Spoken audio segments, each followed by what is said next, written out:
Good evening, everybody, and welcome to round number 8 of the 2023 ASR Supercars Championship.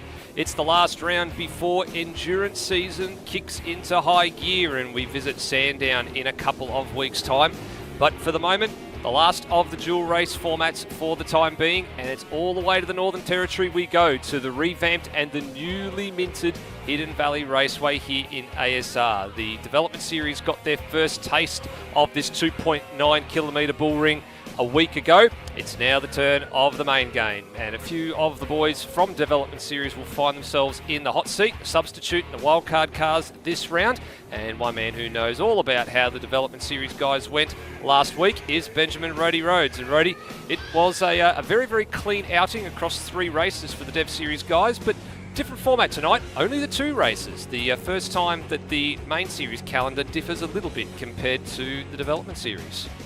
Absolutely. Good evening, everybody. And yes, we're up at Hidden Valley Raceway. It's the second new track we got on the calendar after the bend, and it's really good to be back here again.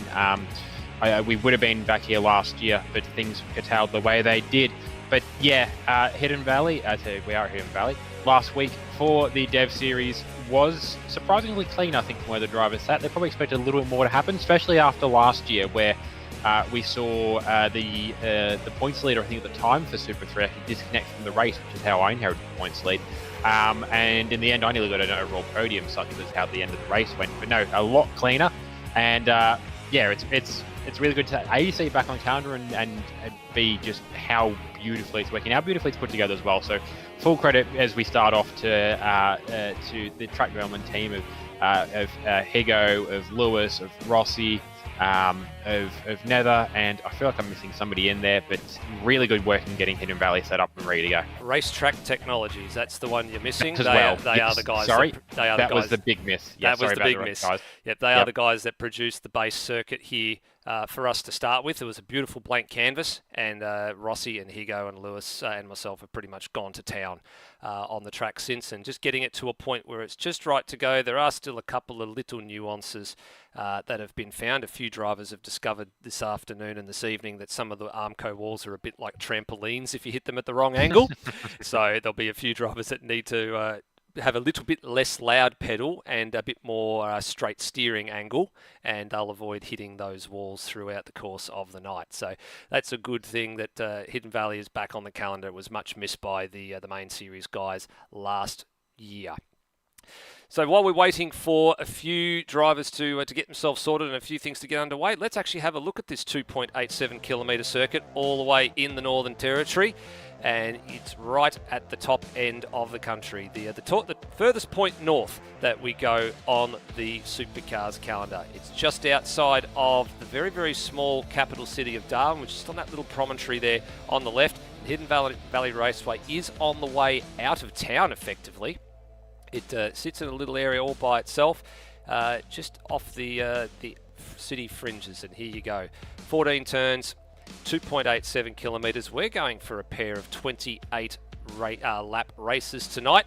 I don't think, Rhodey, we're probably going to get anywhere near to the qualifying records. It'd take or the race record would be a monumental effort to do so, considering that the track is a bit new and a bit more accurate compared to previous editions. So a few drivers have actually called for the race records to be reset.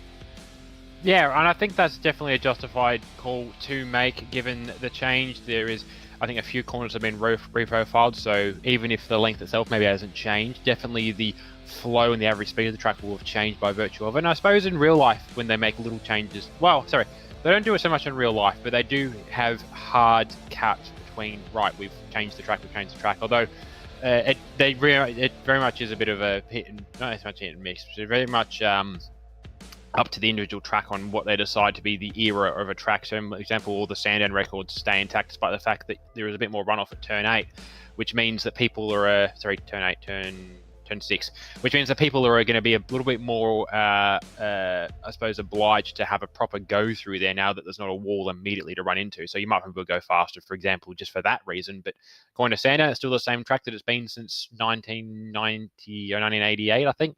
So those records stay intact. But yeah, I think in this case, there is definitely potential. These records can stay. but we'll start again with a fresh slate if that happens, and this will be version 2 of Hidden Valley. Yeah, you're not wrong there. And I think the most notable changes that a lot of drivers have come up with over the course of the practice sessions and the development series is twofold. One, the run from turn 5 to turn 6, which is actually your shot on the graphic there, coming through the right-hander at 5. There's the right-hander at 5 and up to the left-hander at 6. That is a little bit longer compared to what has been previously. And the other notable difference, which you'll see from some of the broadcast angles, is heading down the hill from the top of the hill. It's only a very small incline, heading down from about turn 10 through the S's down to the final corner at turn 14. In previous times, a lot of drivers felt like it was very close to straight lining those S's. It wasn't very much steering wheel movement at all. But in the more updated version, there is actually a little bit more wheel turning left and right to get the car angled, properly. And I know our friend Scott Murrell, who's the native Northern Territorian himself, Rhodey, disagrees that is actually the correct alignment of that part of the circuit. But nonetheless, that's what we got to deal with. That's how it was done. And look, I looked at it from an overhead map, and I thought to myself, yeah, it actually looks pretty close. Yeah, so there's probably some little bits there that you might not notice until you've been around the track and done a couple hundred laps. And I think Scotty Murrell he's never really been a race driver as such. Or that said, I feel like if he has, I will be corrected by that very strongly. But I know that he's been around as a race marshal quite a bit. That's why he's not here tonight. He's been at the Chariots of Thunder at technically he's here. He's just a little bit. He's on the opposite side of the straight to where we're sitting. We're in the com box. He's over in the speedway. Which is off the backside of turn 3, 4, 5 in that area. But he's done plenty of hot lapping around here. I think he had at one point he had something like an R32 or R33 Skyline. So he's done plenty of hot laps, and this is the only sort of CAMS FIA grade. I think it's the only sort of racetrack in general for tarmac use in the Northern Territory. So it makes sense that he's going to have a lot of laps around here. But yeah, as things sit, definitely the most accurate version of Hidden Valley we've ever been on. And yeah, it can only get better from here. Yeah, no, not wrong. It can only get better from here. As we actually got a little bit of a delay. There's a couple of drivers I've noted have just dropped off the radar from the practice server, and they're in the briefing at the moment. So we haven't officially got word through just yet that has been completed. So we will actually go over and take a look at the drivers' points coming into the night's proceedings while we have a few moments' time. And, well, in terms of if you want to compare our generation of cars here, Rhodey, compared to the current Gen 3 generation in Supercars, we have parity. You have a look here on the top 10. We have 5 Commodores and we have 5 Fords. Unfortunately, the 5 Fords are at the top and the Commodores are holding up the rest of the ladder at the moment. So if we look at after 7 of the 13 rounds, so we're halfway through the season, we're up and over halfway. The leader is still Will Devenish. He has held that position for some time. He's just hauling in the points at the moment. That's, I guess, the only thing you can really look at that and say he is hauling in those points. And it doesn't matter if he plays second fiddle at the moment to the rampaging Luke Rosella, who's taken the last 5 race victories.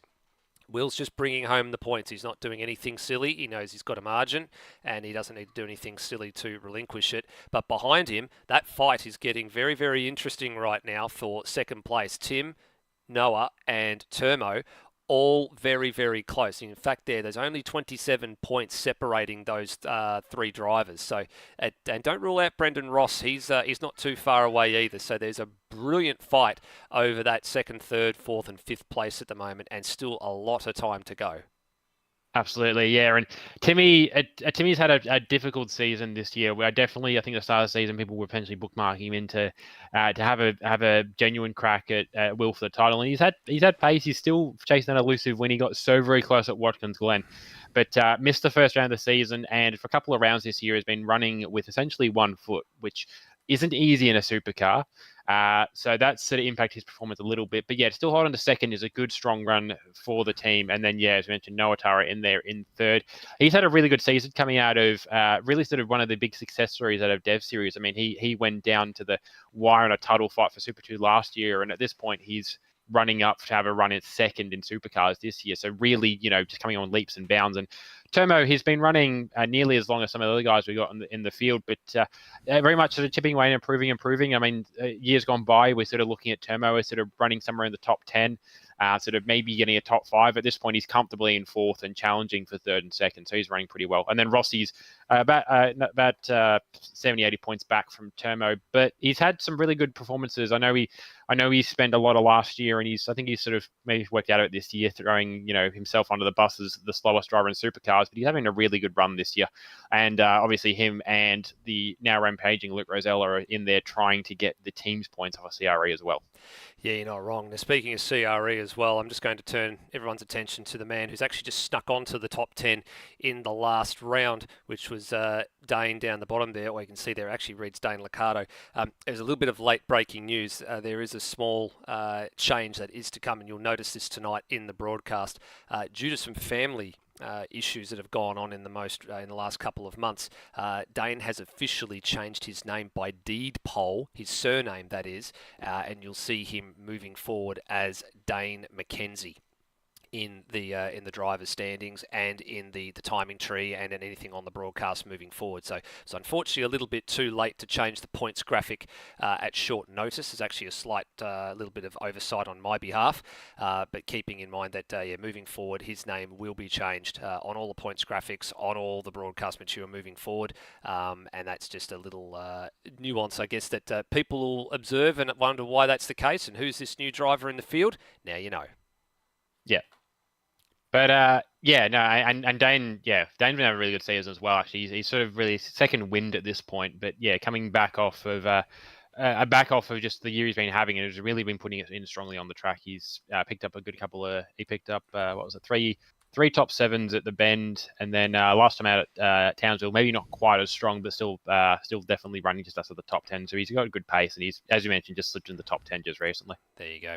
Over the page, we go to the point standings for the teams as we wait to get everybody else into the serve for the moment. Teams dominated by Holdens. You can see they've got 6 of the teams in the 10 there. Real Holden Pixel Racing Team. Now, they've actually gained ground on CRE Race Engineering over the course of the last couple of rounds since Rosella jumped into the seat. Igmanis has had a couple of average rounds in support of Will Devenish, and that's unfortunately meant that they haven't accrued as many points as they would like at the top, CRE Race Engineering.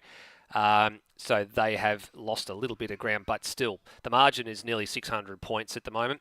And with Enduros round the corner, though, Rhodey, that's the big killer and the big talking point about things is that teams will earn teams points for how many cars they fill. So both CRE Race Engineering and the Real Holden Pixel Racing Team have 2 cars in the Enduros with drivers aboard. So they're looking to maximise as many points as they possibly can. And they've got some strong pairings in there as well. So Turmo and Devenish are going to share 1 car together. And then you've got Lockie Lock, I think, and Noah Tara going to share the second of the CRE Engineering cars. And then you've got Ross and Rosella in 1 car for Real Holden Pixel Racing Team.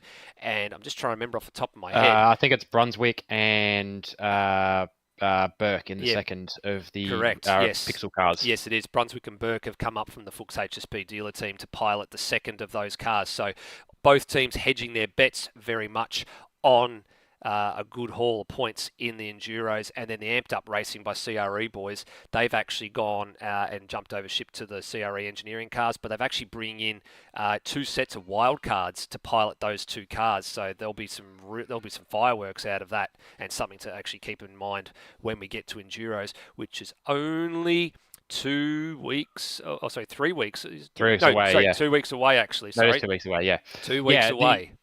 The only, just looking at that quickly, and obviously we'll get into the meat of it when we kick into the Enduros stuff itself. But of note, in the top 5 of teams, the only team in there that won't be filling out its full lineup of drivers is Beyond Racing currently. They are going to have 2 cars, it looks like, for the Enduros, but one of them will be a Pukekohe only special. So they will pick up some points, but look to PBF Engineering, who are currently fielding 2 cars. Look to CRE Anson, who I think, from where things are sitting, are going to field 2 cars. CRE Performance Racing as well, I think are going to at least have 1 car, possibly 2. They'll start to rein in a little bit on Beyond Racing and the team's points. Yeah, so team standings at the moment will be affected. Currently, there's 18 cars that are registered for that, or 18 pairings registered for that, the Enduros, starting in a couple of weeks at Sandown. And the other car team that's there as well, has been no entries registered for Beyond Racing Team Tanafer just yet either. So yes, plenty that will shake out over the course of the next week or two, and then we'll have it's going to be the important bit with the Enduros, Rody, is it'll be effectively triple header weekends, because you'll have the development series on the Friday night, you have the qualifying on the Saturday, and you'll have the racing on the Sunday. And speaking of qualifying, here we go for qualifying for the Darwin races. You see everybody starting to file out of the lane. Bit of a logjam, actually. You can see everybody's already anxious and eager to get out there onto the track. And there's a couple of milestone men making their 100th race start. Both of them making their 100th race start this round. There's one of them on the screen there, Cam Rutledge. It's been a long way from Cranky Cam graced the screens in ASR back in 2018, and that's the name that he started with. He's gone to a throwback livery from one of the cars that he ran in years gone by previously. So happy at 100th race start for you, Cam. And he's got the 100 on the windows as well. And then the other man with 100 race starts throwing into a throwback livery as well is Brenton Foley aboard the 074 PBF Race Engineering, a team that he made and has not left since the inception of the Supercars Championship in 2018, and a livery that we've seen him in seasons past run as well. Actually, I think that livery originally originated on a VF. Yeah, so both those liveries are ex-VF liveries. Cam's was run by Cam in 2018, the start of 2019. It has been tweaked a little bit. It's got some of the Daniel Cox flair in it. There's a little bit of detail in the grey, but the same base design comes across 2018. As for Foley, it's the livery he debuted when the team started at Darwin in 2018. So this is not only the 100th race round for Foley, it is the 5th anniversary of the team itself. So that livery he ran in 2018 and did also make a reappearance in 2020 on board I think it would have been the new VF at the time as well. But yeah, it's very much a storied livery for PBF. I hope perhaps if I get to a VF in years to come, I'll pop one in for a special round. But yeah, doubly special for both Foley and for the team itself this round at Darwin. Every single car is on the track at the moment. Every single car entered for tonight's racing is on the circuit setting laps. Somehow they are all spread out and not up each other's bums. Apart from two cars, I can just see going through the last corner. That was Higginson, followed by Anthony Green, who just went back to the lane after not setting a lap. As customary, I think, do we call it customary now, Brady? I'm not quite sure. Daniel Cox going out first and setting the first flying laps. Yep. Yeah, it's essentially either Cox or Cam. The Sarah Anston guys can do very itchy to be the first ones on track usually for qualifying. They always seem to be that way, don't they? Devils goes up into third place. Now, there are a few drivers you will note running some Indigenous liveries this round. It wasn't a mandatory round for those types of images, but a few drivers have opted to put their cars in from last year and run them throughout the course of the night, which of course is permitted and is always welcome. And there's a few new ones that are in the field here as well. As we go through the night, you'll keep an eye out on things and see some of these beautiful liveries popping up throughout the course of proceedings as Devonish pulls off at turn 5. He's third on the road at the moment. Top of the moment, Rosella, 106.255. Yeah, and not a surprise for Rosella there as well. So the big surprise, I think, those things sit at the moment, well, not really a surprise, but he's back back after missing the last round at Townsville, only by virtue of his game refusing to give him a server. Leonard Grossel, though, does return for PBF here in Cern Rennsport. Obviously starting to prep for the Enduros now. He'll be running with Stuart McNichol, and it'll be the not the first international pairing for ASR, but it'll be the first German pairing for ASR in the Enduro Cup. So that's something different. We've had a few international drivers in years gone past. Just trying to remember a few of them off the top of my head. The name is on the tip of my tongue, but I can't remember who it was. Yeah, one of the biggest internationals was Ujit Mishra. That's right, Ujit Mishra. Thank you very much. Yep. That was the one that was on the tip of my tongue. And then, of course, your mate Brad Severs from Indianapolis in the United States was another one as well. And we've, of course, had Mike Coulston in years gone past joining us from the UK. I think Gary Neville as well from the UK as well. So, but never as a team. That's the important bit. I mean, the one in the back in the day was Ujit Mishra and Lime Mitch. They were the two that pioneered the All-Australian Races entries in years gone past. And he has, they haven't raced in ASR for about 2 years now. So this will be the first official international pairing. That's the important thing. 2 international drivers, let alone from one country, 2 international drivers pairing together in the Enduros. So something different, and appropriately, as with the season car, it will be a very German flavour delivery as well. But Yes. yeah, I was trying to get an idea of surprising drivers on pacing qualifying, and I finally got there in the end. I had to wait a little bit, but Steve Warwick currently in third. Yeah, I was about to say, I was just about to have a look through the order, and that absolutely shocked the living daylights out of me, seeing how far up the order he is at the moment. He has set a stellar lap in the mid-sixes at the moment. Rosella was going faster at Sector 1. He's going faster again at Sector 2. He might actually dip into the 5s here. He's on the cusp of dipping into a high 5, and he's got a little bit of a tow from Brapp at the moment, who's about to head down the front straight. He's in the right spot. He hasn't been impeded. He's just sitting nicely in the wheel tracks and heading down towards the control line now. Does he dip into the 5s? He does. Just a 5.954. The only man to have set that marker so far into the 5s. Rosella first. Turo's on his way to the line at the moment as well. He was pretty handy in early open practice, and he doesn't go quicker this time, but I think he's gearing up for another flyer. And then, Will Devenish has now jumped up into third, with Steve Warwick now in fourth. He's back in the garage. And at one stage in practice, the top 15 places was separated by a second. So there's a lot of time, a lot of positions to be gained if you can find the time. And the margins out there at the moment, very, very tight. Top 10 covered by just over a second. But you're looking at it here like 0.02, 0.08, 0.007. There's some of the margins separating some of these drivers at the moment. There is nothing separating a lot of these drivers. If they find a 10th, they gain like 6 spots.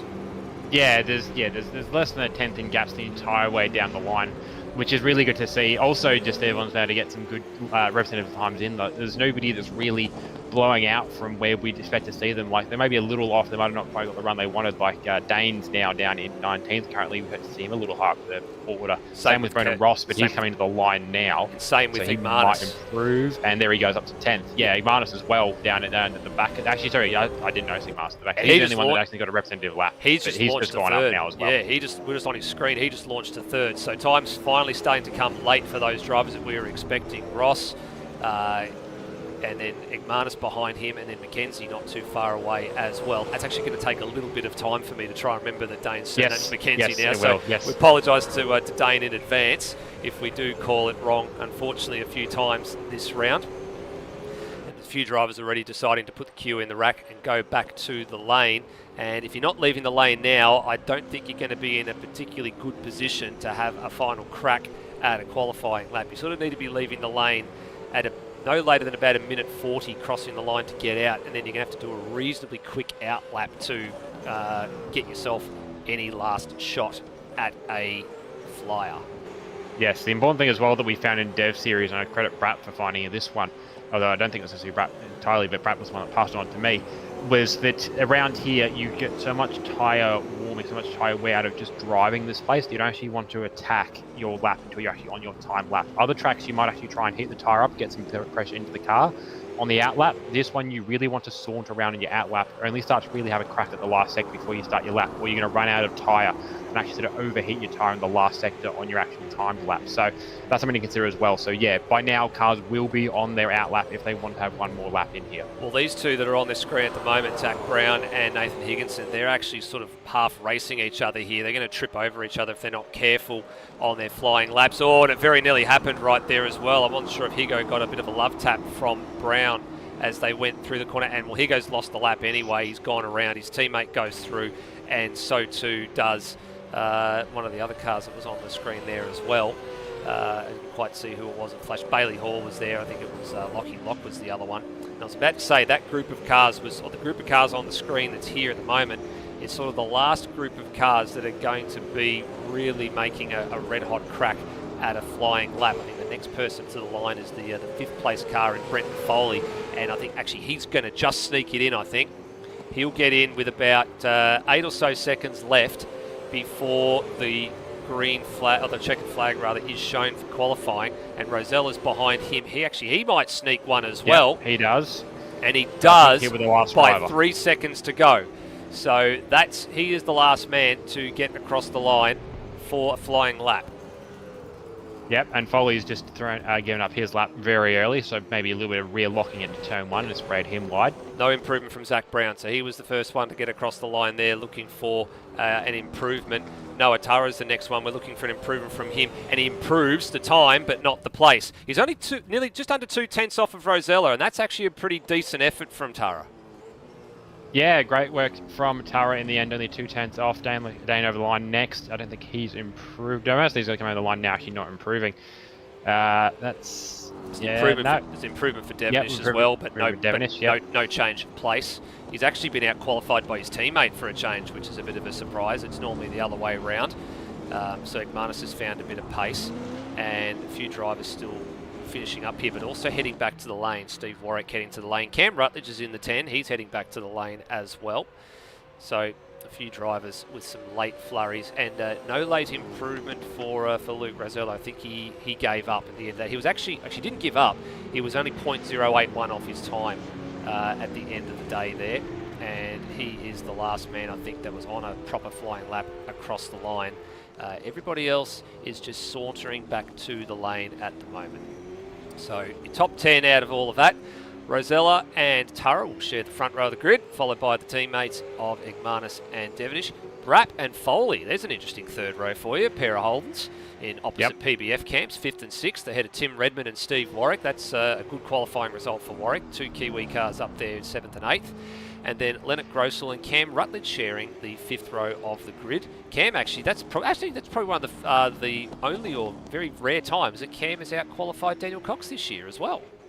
Yeah, not by much. It's only not by much. 0.012 a second, but yeah, that is a stat for an out-qualification for Cam Rutledge. But look at the margins, though. The margins are ridiculous I think it was from Grossel on back. So Grossel was 9/10 off the pole at the end of the day. Then another 0.027 to Rutledge. Then it was a further 0.012 to Cox, a further 0.009 to Ben Hall, then another 0.007 to Brunswick. So there's 6 cars there, all within a tenth of each other. Yeah, like it's already some tight times. It's one of the things where if we were doing a shootout, you'd probably find those guys, and that's a 10, 11, 12, 13, pushing to find a little bit more time somewhere in there. But yeah, there's nothing in that. It's going to be worth the position. It's going to be worth, the best race start. And actually, that's something else as well to think about as well. Around this track, you don't necessarily want to qualify well. And what I mean by that is you don't want to qualify on the inside line, because the inside line starts on the non-rubbered side of the racetrack. And we saw this in Dev Series. You could have a really average start on the outside line and you'd still be better than somebody on the inside. That's right. And look, the racing line here is on the driver's right, heading down the front straight as well. But it's not a staggered grid, so the inside is somewhat protected, or can protect their position, and potentially if they get a much better start, they can hold that line into turn number 1 as well. And you can go side by side through turn 1, so it's not all doom and gloom. If you don't get the best start, you can hold it around the outside a little bit. Absolutely, yeah. So it's by no means a guaranteed free kick from the outside, but it gives you a little bit of cover over if your start isn't the most optimum. And yeah, you can match it with somebody on the inside. But that said, the guy on the inside has the opportunity to cover, and you kind of really do want to get down the inside line, sort of outside, inside, outside around turn 1. So if somebody's parked themselves on the apex because they started on the inside, you can't really do too much about it. No, that's right. And a short little warm-up session in here as well. There's not too much going on at the moment. I think a few drivers will just be getting ready to go down the lane. Well, Higginson's decided he wants to go down the lane. There he goes. So too Burko and Rutledge. So a couple of drivers managing to go. Actually, they're going down to the lane for some practice starts, are they? Or they're just waiting for the red light to go. Actually, I'm a bit surprised. There's actually normally not this many drivers going out for open practice in the warm-up session between qualifying and race number 1, but they are all indeed out on the circuit at the moment. This is the man on the screen at the moment, Anthony Green. He's subbing tonight, second in, he was at a wildcard appearance at Townsville last time out. He did a run at the Bend as well. He's now in for the 747 of Cheese, but he didn't set a time in qualifying, so he's actually going to start 24th and last. Well, you say this, and I remember I need to go and find where it was, because I can recall somebody asking me about a rear grid start. You are right. My apologies. You are absolutely right. There was that come through from Townsville, so you have corrected me. But the thing was, I did see him out there on the track during qualifying, and then he didn't set a lap and he went back in, and I thought, well, that's a bit weird. What's going on there? But you're right. You've just tripped my mind off. That is indeed the reason why. He himself might have forgotten about it, and or potentially, I didn't see who was running with in qualifying, but he might have gone out there to do something similar to what we saw Ross do at Watkins Glen. Obviously, lesser advantage in doing so around here, but we saw potential. If you can get a slipstream at the start of this straight, you can get up quite a lot of speed at the end of it, because it's one of the things. I think it's one of the longest straights outside of something like any of the ones at Bathurst on the calendar down here. So, if you can get a slipstream or a bit of an assistance down the straight, you pick up probably a good tenth or two. And as we saw how top the times were, that actually matters quite a bit, a tenth or two. See a few drivers starting to execute their practice starts here as well, which is not a bad thing. Plenty of drivers do it. It's good because every driver's got a bit of a different starting procedure already. Like some people are very, very happy just to, not to rev the crap out of the car too much, and then just like quite happily walk the car away from the line, sort of try and not have the car break into wheel spin. Some drivers prefer to keep the revs really, really high, almost with a 75% sort of throttle on the ground, and then just dump the clutch and ride it out. But each to their own. Everybody's got a little bit of a different style. I guess I'm the former roadie. What are you? Are you the earlier one or the latter one? I've done a couple of different things. The starts tend to be one of the things I pride myself on, although I've sort of slipped on that of recent. But I tend to be very much the give it a good bit of rev, give it a good bit of clutch, and just sort of walk the clutch out and just manage the wheel spin and manage the revs. The other exception is in cars that have line lockers. I have been known to engage in the line locker, but I haven't done it much with our supercars. I know other leagues I've jumped in and very happily used the line locker and got into a very sort of consistent rhythm with a start, where you just you pull it up, park on the line locker, build the clutch until the thing starts to move, and then just sit there. And then all you do is release the line locker and wait till you hit about 80, and then dump the clutch. And that was the tested perfect way to do a start. I'm not sure that it doesn't apply with these cars, but I'm someone that just prefers the traditional, the old school. I'll H-pattern shift if the car has it. And in this case, I will ride the clutch and try and balance a good start that way, rather than, not necessarily cheating, but rather than using the line lock, even if it is the faster option. Yeah, no, I haven't done too much with the line locker. I've sort of just been, as long as I can keep the car stable on the grid, like the handbrake in the supercar nowadays that we have in development series is actually quite a nice thing to use, just to keep the car stationary on the grid, and then because some grids are a little bit, they're not flat, so at least it keeps it in line. You don't roll forward, you don't roll back, and then it's just a matter of timing. You've got 2 feet, so you balance the clutch with the accelerator pedal, and then at precisely the right time, just before the lights go out, take the handbrake off, and then just nice and gently baby the throttle on, bring the clutch up, and just walk the car away from the line. I tend to get it as quite a nice start. It just preserves the tyres, it just prevents the car going into a bit of wheel spin. That's just my preferred way of doing it. It's something I've always sort of gotten used to over the course of time. And I think a few other drivers, as I said, have just gone the other way and happy to dump the clutch, keep the revs high and ride it out. Yeah, I was just looking at the YouTube comments, and I remember something actually that I think it was Anthony Green mentioned to me, which would explain part of the reason why he's wildcarding, is that he'll be running with Darren Lognan in one of the CRE cars, Anson cars from memory. But the important bit from that was that I remember the discussion being had was whether Anthony's rear grid would carry across to the Enduros. Yes, it would. Which is probably why he's in. One of the reasons he's in tonight is to nullify that, so that doesn't become an issue for the Enduros. Yeah, no, that's actually a very smart plan to get it over and done with and get it completed, because the hard bit would have been Sandown with the format that it is, with qualifying and the sprint for the grid format, or the race for the grid format, with 2 grid races on the Saturday night after qualifying.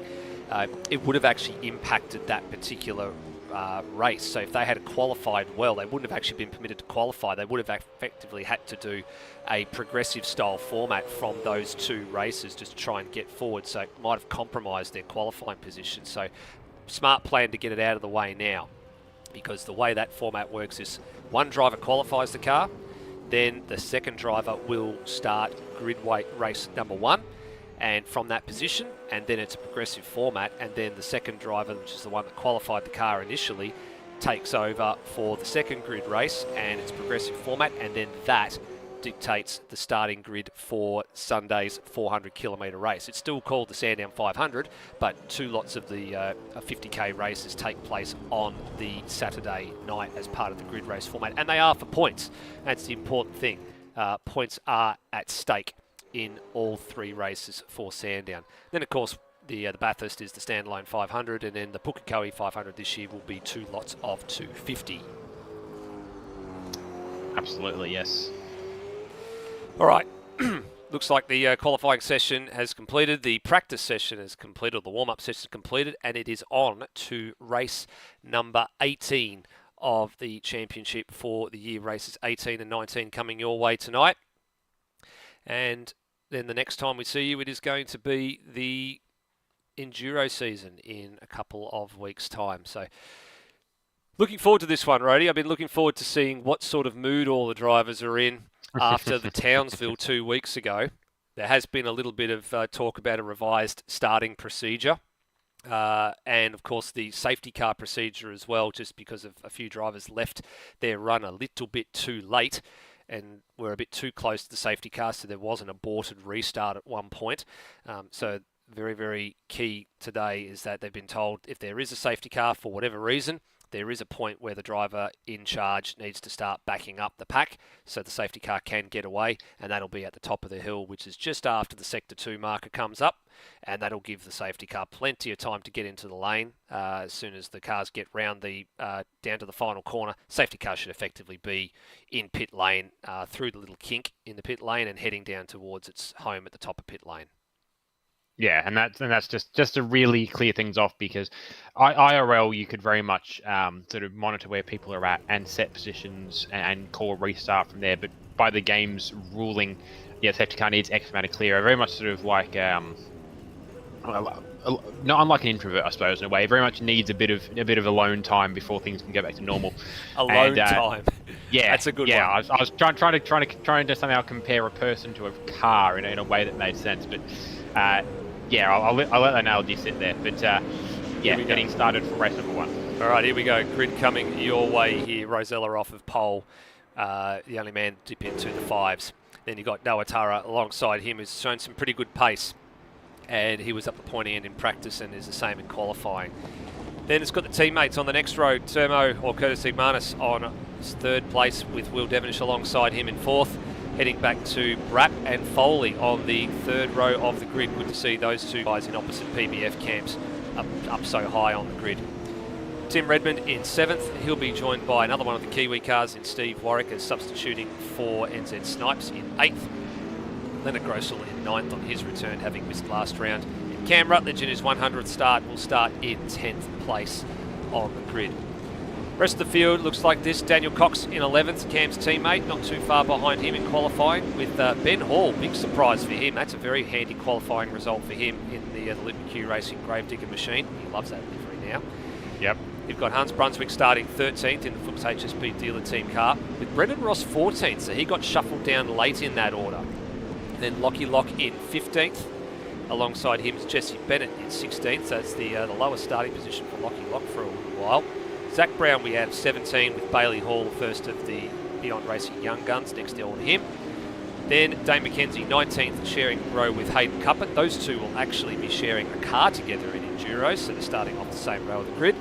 And the field's rounded out by Nathan Higginson and Peter Thrower, and then the last 2 spots with Steve Burko and Anthony Green starting rear of grid. Yeah, so 24 cars in the end, which is a pretty healthy lineup. We've got all but a couple of the regular season cars out there, and then a couple of the wild cards out there as well. Certainly do. So rolling up to the grid now, a couple of drivers. It's actually a pretty quick form up at the moment for most of the drivers. Most of the drivers in the left lane actually were in position pretty early. We're just waiting on a couple of others. Looks like Daniel Cox a bit further back in the pack's a little bit out of sorts. We won't be too far away from going racing. Just waiting for someone who's out of place. Looks like it might be Anthony Green.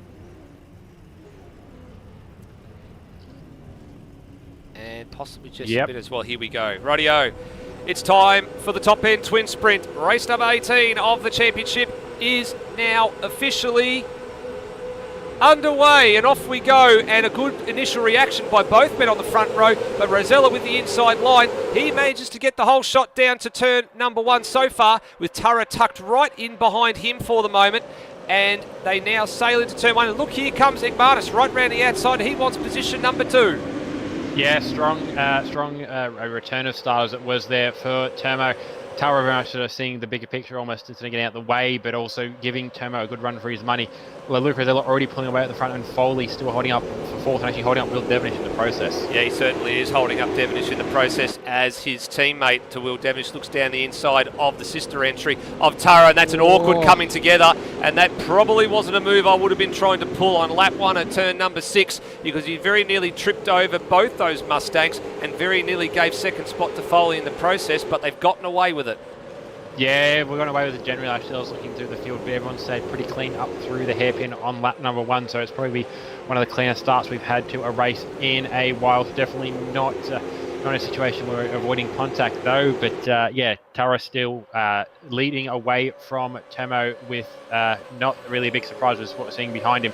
Luke Rosella already pulling, what is that, nearly a second of a lead. Yeah, he's had a really healthy opening lap, Rosella, and just pretty much vaulting himself away from the pack here as Brendan Ross has moved up 2 spots at the start, and looking down the inside here for one more on Rutledge if he can get it done, and he does. He moves up to P11, so started 14th, moves up to 11th, so that's a good move for Ross. And I think Ross's race pace has always been much better than his quali pace, Rhodey. Absolutely, yeah. Ross has been a bit more of a Mr. Sunday, as it were. Definitely, the sort of one lap machine in qualifying can miss him or sort of pass him by. But I know that the strategy for Pixel is they're very much the big picture thinkers. They'll think about the race. Qualifying matters, but not nearly as much if you've got a full race car. So their focus is normally always on getting good race pace out of their cars. Yeah, he's certainly right there. Ben Hall's down 1 spot after all of that as well. He started 12th, and he's now looking at Cam Rutledge, the milestone man, who's fallen through the field. He's fallen 2 spots from the drop of the green flag, and at the moment looking a little bit vulnerable. It's a good exit for Hall off the final corner and right in the toe there. Probably need to stay in the toe for a little bit more, I think, Rhodey, just for his benefit, I think, just to have a bit more of a drag down to turn number 1 and then down the inside. He's looking at it right now, and he's late enough on the brakes. I'd say he's probably could have been a bit late on the brakes, but he's worried Rutledge out of the position though. That's the thing, and now through goes Hall of the Bailey Hall variety. Got Ben Hall and a Bailey Hall side by side at the moment, and Rutledge might actually lose another spot here after all of this to the car behind him, which is Zach Brown, who's looking quite racy. Oh, actually just looking at the back of that train as well, Higginson and McKenzie having a good little battle as well. It looked like he was sizing up for a big dive there. Higginson, he's trying to do something similar here at the hairpin, but it's just not quite enough for him. It's just not quite close enough to the car. And in the end, he's actually working himself up into a race now with Jesse Bennett, just saw ahead as well. Contact between, there it is, between Brunswick and Brown. Yeah, Brunswick and Brown, and then that sort of balked McKenzie, and he's had a big tank slapper as well. There he goes for a wild ride across the grass. And both those incidents weren't the fault of the drivers that were there. Brunswick had a little bit of a coming together, and that's upset all the other drivers, and that just dropped McKenzie right to the back of the field. You can see how compressed that rear little group of cars is in the field. You lose 1 spot by going off the grass, you're going to lose a ton more. Yeah, it's now a nice tight little train there, starting with Nathan Higginson all the way back to Dane McKenzie in 24th. Devonish off the road at turn number 1 there. I'm not sure if he was escorted wide or he outbraked himself. We'll have a look at that on the old replay and see what happened here. So he'd moved himself up into 3rd place. He's just dropped 2 spots after all of that. And this looks like it's on his own down here at turn number 1. Bit of an odd mistake. And it's easy to do, yep, lock brake, there it is. It's very easy to do, Rhodey. You miss your braking marker by a metre or 2, and it's such a hard, it's not actually a hard stop, but you've got to trail brake the corner. That's the thing. You've got to be able to just ride that brake and get through the corner and carry the brake, because it keeps you glued to the apex and sets you up nicely for the exit. Yeah, there's very much the simple way to take turn 1, which is just brake in a straight line, then turn in, but the real sort of pro strat is brake a little later and then peel off the brake as you turn through the corner. But it's sort of an acquired art being able to effectively trail brake, and it can be very tricky, especially without having sort of an ABS backup like the guys in Dev Series do to sort of pair and practice and perfect that. Whereas the guys in Supercars, as we see Tim Redmond do the similar thing as well. Yeah, Redmond, I was just about to say, just went on board with Lockie Lock, and yeah, Redmond, you're absolutely right, just did exactly the same thing at turn number 1. We might see him up here in the reviews, his teammates being harassed here by Locke. Now, where did Redmond drop into the equation? He dropped into 11th place after all of that. As we have a look at our old replay here. And yeah, he was actually on the defense here, and there you go. Actually snatched the rear. He was the rear locking. Devonish was front locking, and that's a compression lock from Redmond going into turn 1. Yeah, and the interesting thing as well, as we start to get into the race proper now, is where this tyre strategy is going to look. Will Devonish, what's happening with Will Devonish? He's, oh no, timing, that's all it is. Yeah, timing glitch. So that's okay, timing glitch, that's fair enough. So what I was talking about there is the tyres. In Dev Series, we figured out that you're probably getting, we saw from the pace of Aiden Williams, and actually Higginson picked up during the broadcast that Aiden Williams, who won, I think, was race number 2, was only a lap off of popping a tyre. And we were doing half the distance that they're doing in Supercars. So you're probably looking at either a soft strategy, or maybe some guys considered the hard with a fuel stop, and either way you need to stop for fuel. Yeah, that's right. As we have a look at our race facts with thanks to Daniel Cox Designs, that's exactly what we need to discuss here. So fuel-wise, you actually do, you can almost make it the full distance. You get about 23, 24 laps on fuel, but tyres is the big issue. They are both in place, both compounds are hard and the soft, and the big talking point is, do you overcut or do you undercut? Because if you've got your setup right, you can get about 17 laps out of a tyre, but the longer you run it, the worse you are going to be if you're trying to hold position for an overcut, or if you're trying to make a position for an overcut.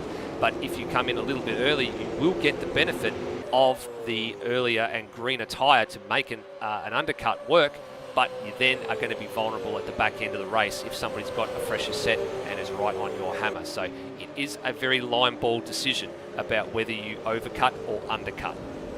Yeah, as you've said multiple times, it's the old rob Peter to pay Paul. You're going to have to take something out somewhere, but it's a case of whether you want to run longer on the first stint, or whether you want to be potentially not sacrifice, not the word I was looking for, but if you want to sacrifice the end of your last to potentially some spots, you're going to have to give it up somewhere. Yeah, you've got to think about what you want to do. As Redmond just went for a move down the inside of Daniel Cox there, it didn't quite come off from turn 5, and he's actually dropped a spot to Ross in the process as well, so that actually puts Brendan Ross inside the top 10. Good haul of points coming his way. He's made some good progress.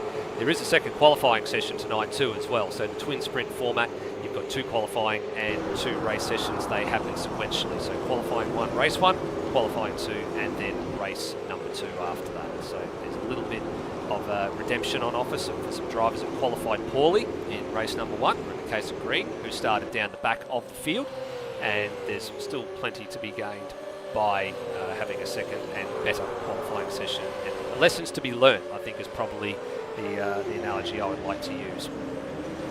Now, the compulsory pit stop window is open. It opened at the end of lap 1, and it goes all the way up until the conclusion of lap 27. You cannot take a compulsory stop on lap 28, and judging by the math that we're doing at the moment already, why would you? Unless you've got a safety car and you're running the hard tyre, you've got nothing to gain by going that long.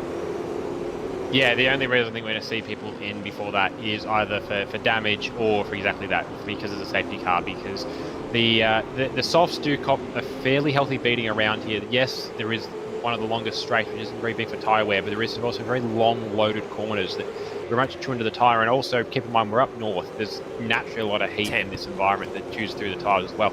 So absolutely, if safety car comes out, I wouldn't be surprised to see most of the field pit, unless they're, I think, to be fair, even if they've just put on a pair of soft tyres, if we had a safety car like lap 16, we'll probably still see people that pit anyway, so they've got a lap or 2 fresher tyres than they otherwise would have had. Yeah, they'll have to think about long and hard. Like if you've just exited the pits, you'd be silly to actually come in and pit again, but if you've got enough margin to do so, you would come in and try and get a new set of boots here, as a couple of drivers are almost making it 3 wide heading down into turn number 1 on my other side of the screen, and then Steve Warwick is at the back harassing Foley. He actually just picked off Brapp on the previous lap and is giving Foley a real hard time at the moment, heading up into turn 5. Aggressive elbows out approach there, nothing wrong with that. I think he was actually in there fairly well, and Brapp actually picks up position 6 as well, so good effort from Warwick so far, up from 8th to 5th.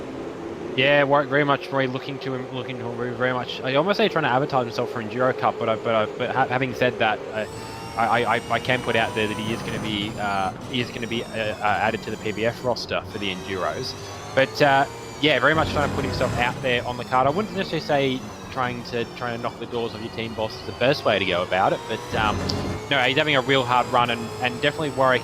This sort of has been the year for him. Well, it's been the year for him that he was very much taking out of Supercars to focus on a crack in the Dev Series. He's still running very well in the Dev Series. Very much the guys racing at the moment on track actually Brap his biggest thorn in his side in a chance for a Dev Series title this year. But yeah, when he has made a couple of Supercars appearances this year, he's definitely come on strong. He's come on strong, but he's come on stronger as the season's gone on as well. Well, this was a very strong track for him a week ago as well. He actually had a race win, and the other 2 wins went to Aiden Williams on the night. And Brap, unfortunately, had a little bit of a shocker. 2 internet disconnects, one in race 1, one in race 3, and then Brap came up and had a good finishing position in the middle race. But all the drivers behind him that were in the fight for the championship actually gained ground. So Steve Warwick, Darren Kemp, they both gained ground on Brap in that championship. So there is still the drop rounds that come into play for Dev Series and for the main game. We haven't started calculating them yet.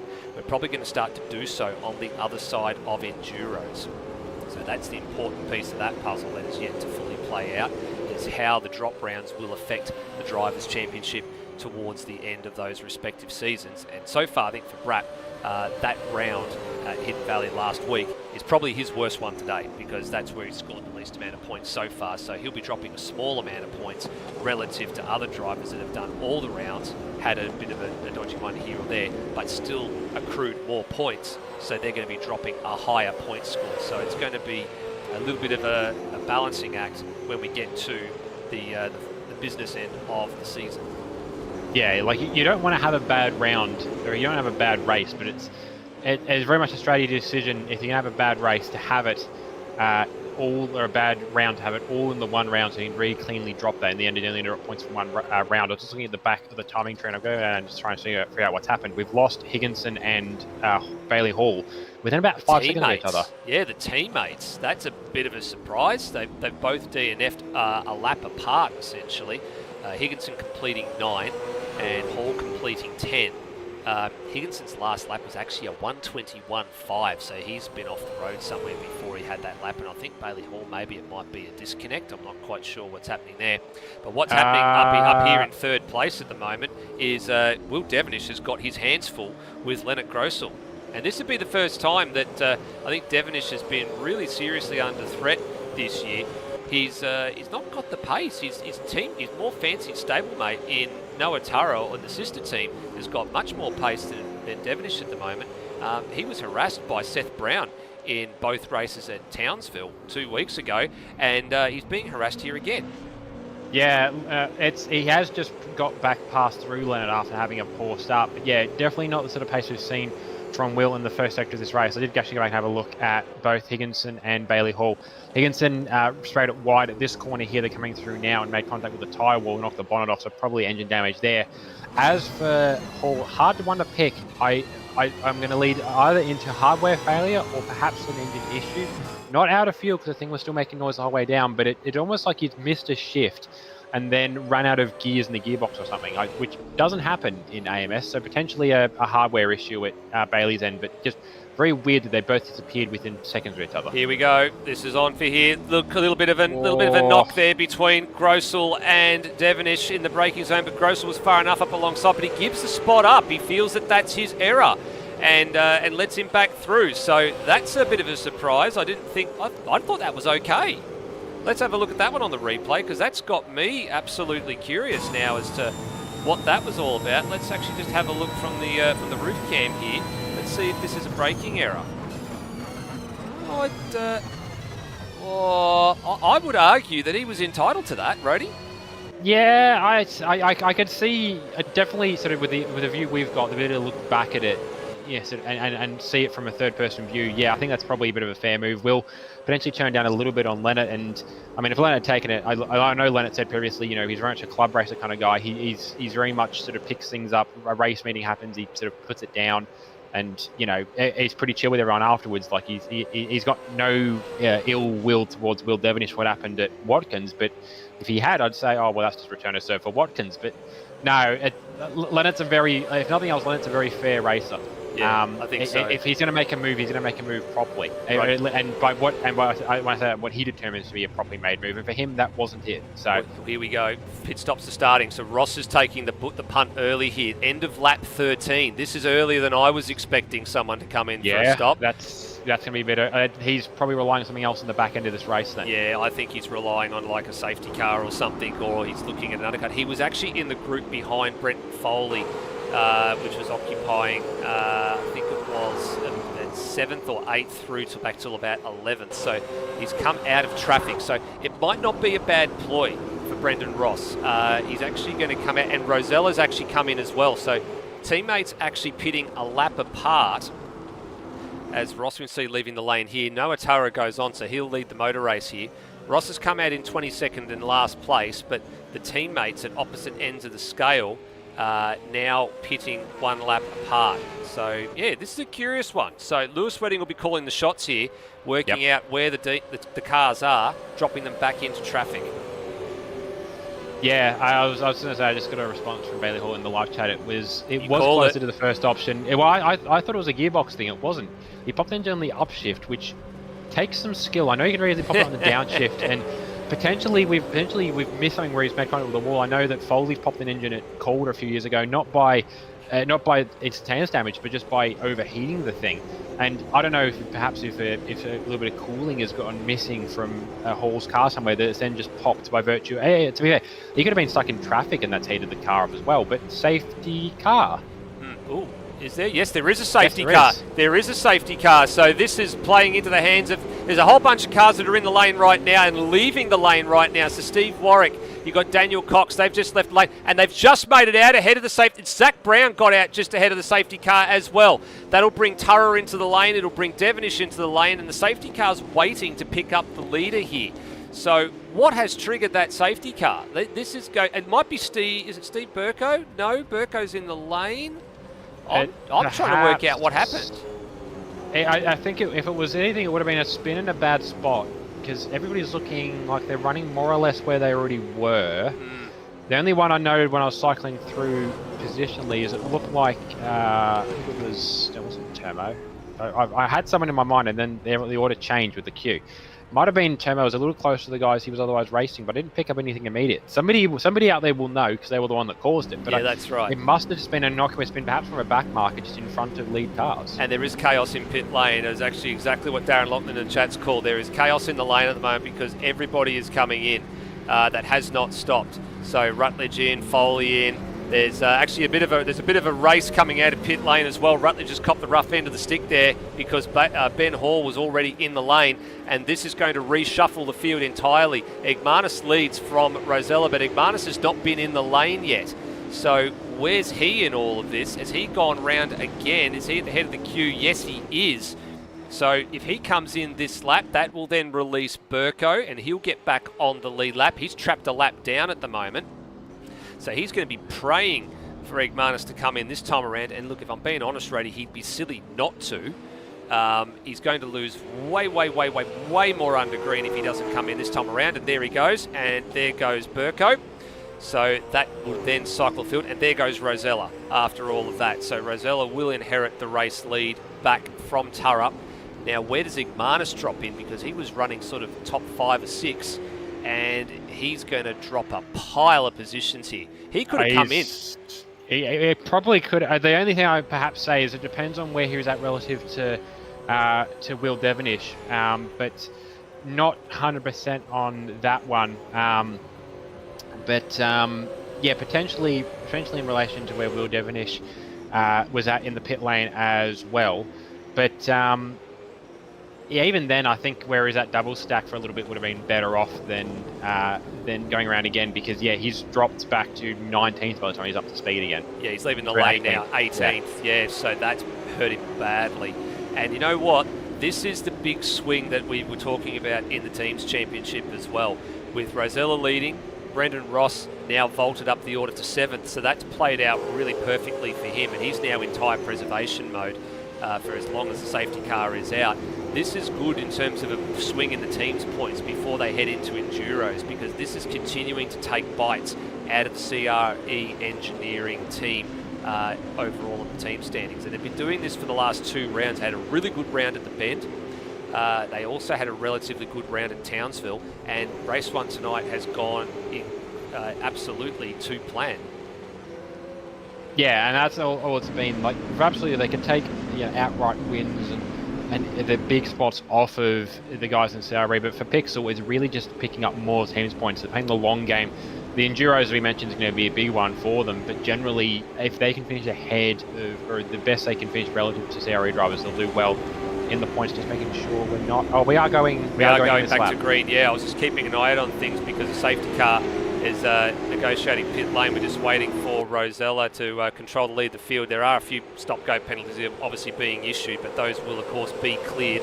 Lewis Redding will take care of that for us in the server. And we're underway again here, and Rosella already looking to break the toe of Noah Turra behind, heading back into turn 1. And Burko actually came to the lane after he did the right thing. He went around and got the lucky dog and went back around, came into the lane. So he is still technically on the lead lap, but he's about 2/3 of a lap behind the whole entire field. So he might be lapped fairly quickly here.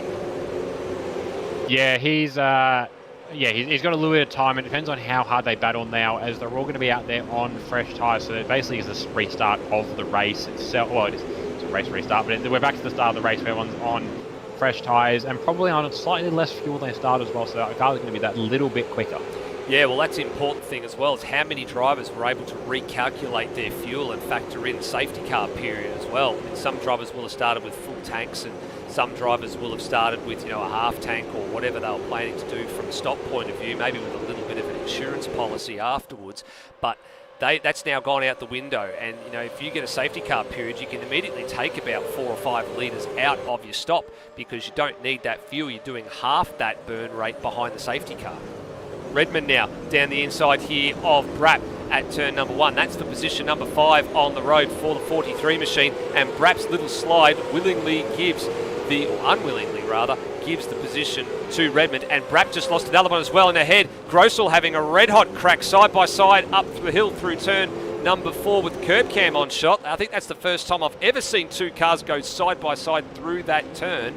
But Devonish still holding on with the more fancied Huron and Sonnen Rennsport machine, really giving him a hard time. Yeah, it very much had another crack at that turn 1 pass this time, Grossel, and kept it very clean, didn't make any contact with Will at all, and I thought he would have had him off the corner, perhaps slightly less than optimal run off the inside of the corner, trying to keep the thing from spinning, meant that he wasn't quite able to pull on Will. Very much so trying to set himself up now, though, slightly later apex to cut back across. That said, he hasn't really pulled much on Will down the straight. He's just probably out of slipstream range where he wants to be, but he's pulling across now to look at him move. He's very much trying to get into Will's head. Yeah, I spoke about this after the development series round was over when I had an interview with Lewis and Higo. Is that you've got to be thinking about how to get your opponent thinking. Right? So you've got to think, all right, if I do something unconventional, do I distract them? What on earth do I do to make this work? When you get them thinking on their feet, they end up making mistakes. And when they start making mistakes, then you can capitalise on those mistakes. But to do that first, you've got to think about how do I get them to make that mistake. And it is a difficult art form to do. It's whether you are in the braking zone and you pick an unconventional line, or whether you put another driver in a position where they have to make a choice, and if they make the wrong choice, then the position's yours. If they make the right choice, you battle on to the next corner and you try again. Yeah, it's very much like we talked about with specific tracks like Barbagallo as one example where you're not going to make the pass that corner. You've got to make the pass up, 1 corner, 2 corner, 3 corner, sometimes a lap before to really get that move done. He's got it this time. He's got it this time, has he? No, he's backed out of it. No. It's a yellow flag. There's a yellow flag out. So he actually has pulled... I was about to say the yellow flag was out. Is there somebody off the road at turn 1? Burko yes. at turn 1. Yes. So there was a yellow flag at turn number 1 for Steve Burko. He's recovering to the track. So I'm not sure if he pulled out of that move and then committed to it after the yellow flag zone had been cleared. That will be an interesting one to keep an eye out for. after the race is over. I was actually having a bit look further back in the pack because Zach Brown and Ben Hall were having a good battle here, and they're starting to hold up this train a little bit here. I was trying to work out, Rody, in all of the chaos that has been caused by the safety car coming out, who on earth are the big losers and winners out of this? Well, I mean, we know the big loser is Igmanis, who came out 18th. He's now 16th on the road after the restart. He's in the back of, halfway in the queue here. How many cars are in this queue? It's about 10? Yeah, I think we got 12 all the way back to, 12 all the way back to 21. We got everybody who's left on the lead lap in this train. Yeah, exactly. So there's better part of 10 or 11 cars in this train, and Igmanis is right in the middle of it. Here goes Hall down the inside of turn number 1. Can he succeed where Grossel had failed? And this is what I was talking about. So you get into a driver's head, they make a mistake, you've capitalised, he slides up in front of the number 2 PBF Race Engineering car, and he's got that job done. And now that he was slow off that corner, Brown is now vulnerable to the attacks of Liccardo. And there's tripping. There's a trip over each other, and there goes Brown. Oh, I missed that one. Brown has rolled and was the innocent victim in the contact there. Where is he? I'm trying to see if he's on the circuit still. He's dropped off the timing board, but temporarily. Cars backwards as and well. there's cars backwards. Yeah, there's cars backwards at the hairpin as well. And safety car. And a safety car. So a couple of incidents to keep an eye on here. Brown, I think it was, and I did say Brown was vulnerable, and Liccardo looked for the move on Brown at the same time that I think Brunswick was looking on at the move on him. So there's a few things we need to have a look at here and just understand what happened. So here's the first one, coming up through the fast part of the course here. Brown vulnerable, having just been passed. Liccardo looking for him. I'm not sure if that's an attempted move there or what's happened, but that's a really, really awkward sort of a spot there. Let's actually just wind it back and we'll have a look at this from Liccardo's onboard.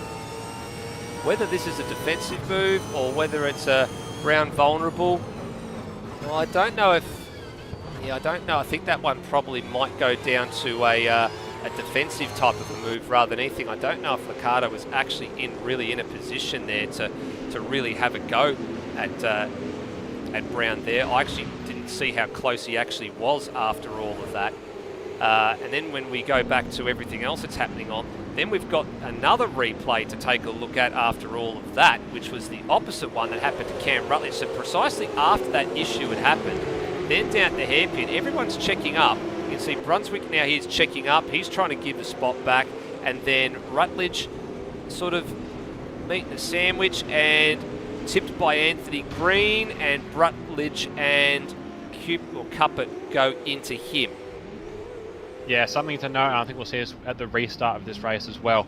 Anthony Green gave up a lot of time. He was trying to do a redress on Cam Rutledge for that move, and he was foiled by Cam pitting. So they're going to line up one behind another on the race start. I wouldn't be surprised to see that Anthony doesn't make that too hard at all for Cam coming out of turn 1.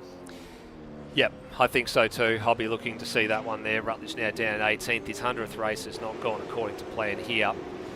Now, there were a number of drivers that did take the bait in that one there as well and come in and put some fresh tyres on. I'm just trying to work out which drivers they were. So the top sort of 7 or 8 spots, I think, have kept the way that they were. Everyone down to Lockie Locke, Steve Warwick, Ben Hall and all of that were fine. There were a few drivers here. Cam was definitely in the lane. I'm pretty sure Hans Brunswick and Zach Brown, because he rolled, he's definitely come into the lane as well. So they have, they're right down the back of the field. So Brown, the big loser out of that one. I think he was 12th or 13th at the time. And yeah, something like that, yeah. Yeah, he's been at some. I'm just looking to see, who was in the lane. So, it was Cupid was in the lane. Cupid or Cuppet, I don't really know. Cuppet was in the lane. Cuppet, Brunswick are both in the lane. They did put off a classic, proper functional Fuchs dealer team double stop. That's right. And Brown and Rutledge, they were the 4 that came in for a second time after all of that. Yeah, I'm still trying to work out what happened to Zach Brown after all of that. Actually, we've actually got this coming up on the replay in a few moments. If we're not going back to green flag here, is Rosella actually backing the safety car up, or are we? No, we're going again. No, I think we're going again. Yeah, so let's actually have a look. Let's have another look at this. This is actually the piece of Zach Brown on the replay that I wanted to take a look at. How the roll actually occurred.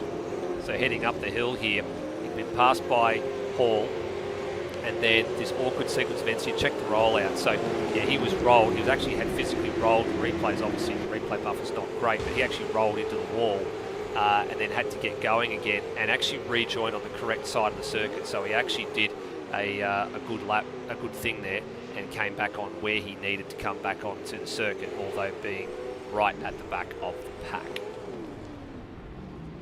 Yeah, and that was just an unfortunate one. I definitely think that's going to turn up in the stewards room later. But yeah, just there wasn't anybody. There definitely can be some blame apportioned. I don't think anybody was necessarily the sole aggressor in that, and I think everyone was fairly innocuously innocent. It was just the classic thing where two drivers go for a pass at the same time, and I'm pretty sure you go back in the microsecond, you can tell who moved first, but consciously they would have both moved at the same time. They both would have seen a gap and went, "I'm taking that gap." And the problem is it turned a 1 wide into a 3 wide very quickly, and nobody had a chance to do anything about it.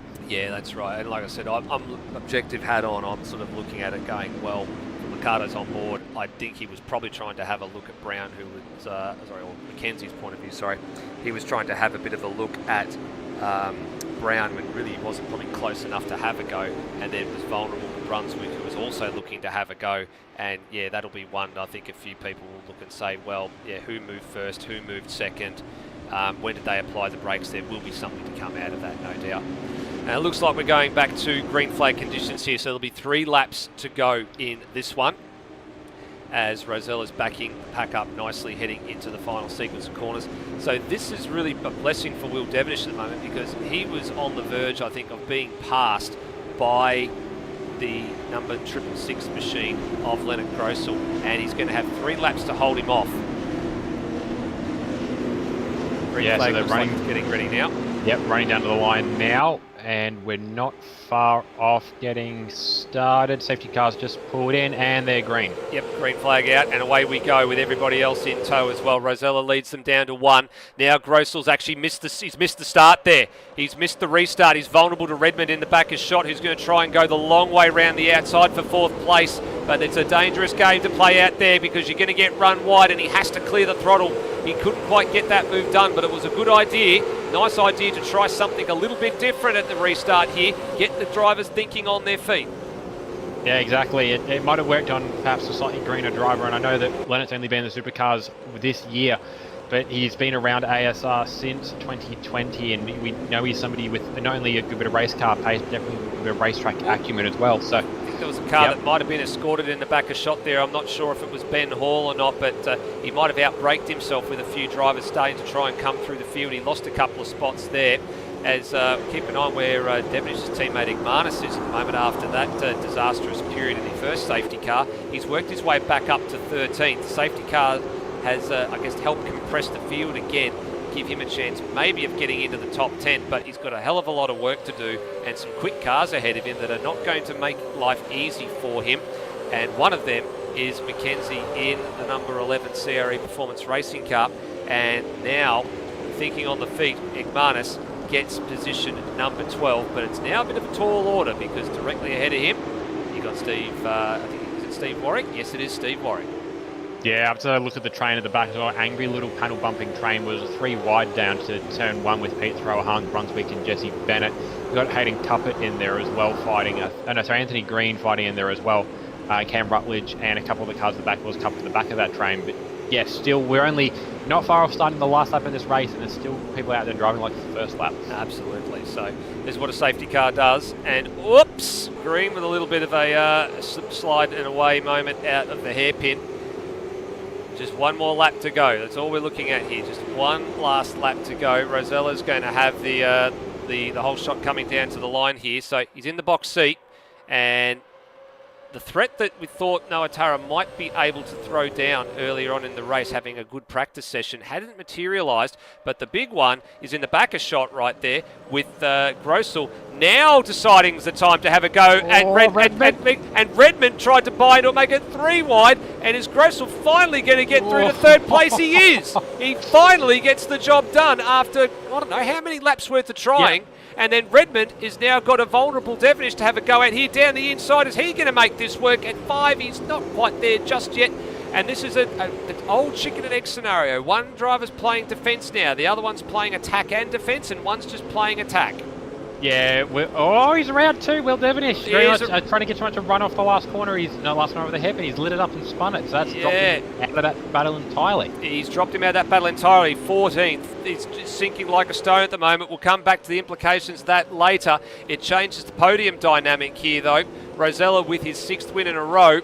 He'll head to the line and make this one. Noah Tara will get second. Leonard Grossel is going to come home for 3rd place after that monumental struggle with Devonish virtually for the second half of the race.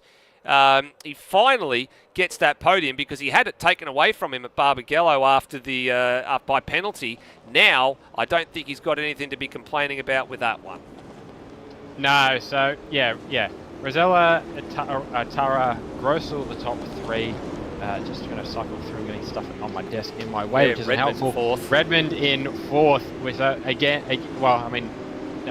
him it's more been, close to a win but not getting there, but close to a podium but not getting there in the end. It was a strong fight in the end, and I think Gross was very much helped by having Will on the outside to lean on when he wasn't trying to roll it off the curb, but he definitely got all out of shape on the curb, and it was only by having Will on the outside that he didn't completely spin it there. So I'm not sure how that'll go down between the 666 and the 15. But Ross up to 5th in the end, so really good run for Ross, and crucially, big haul of points for Pixel over CRE in this race. Massive. Foley up to 6th in, Foley up to, I think he started in 6th. He finished in 6th in his 100th race, so that's a good performance for Foley.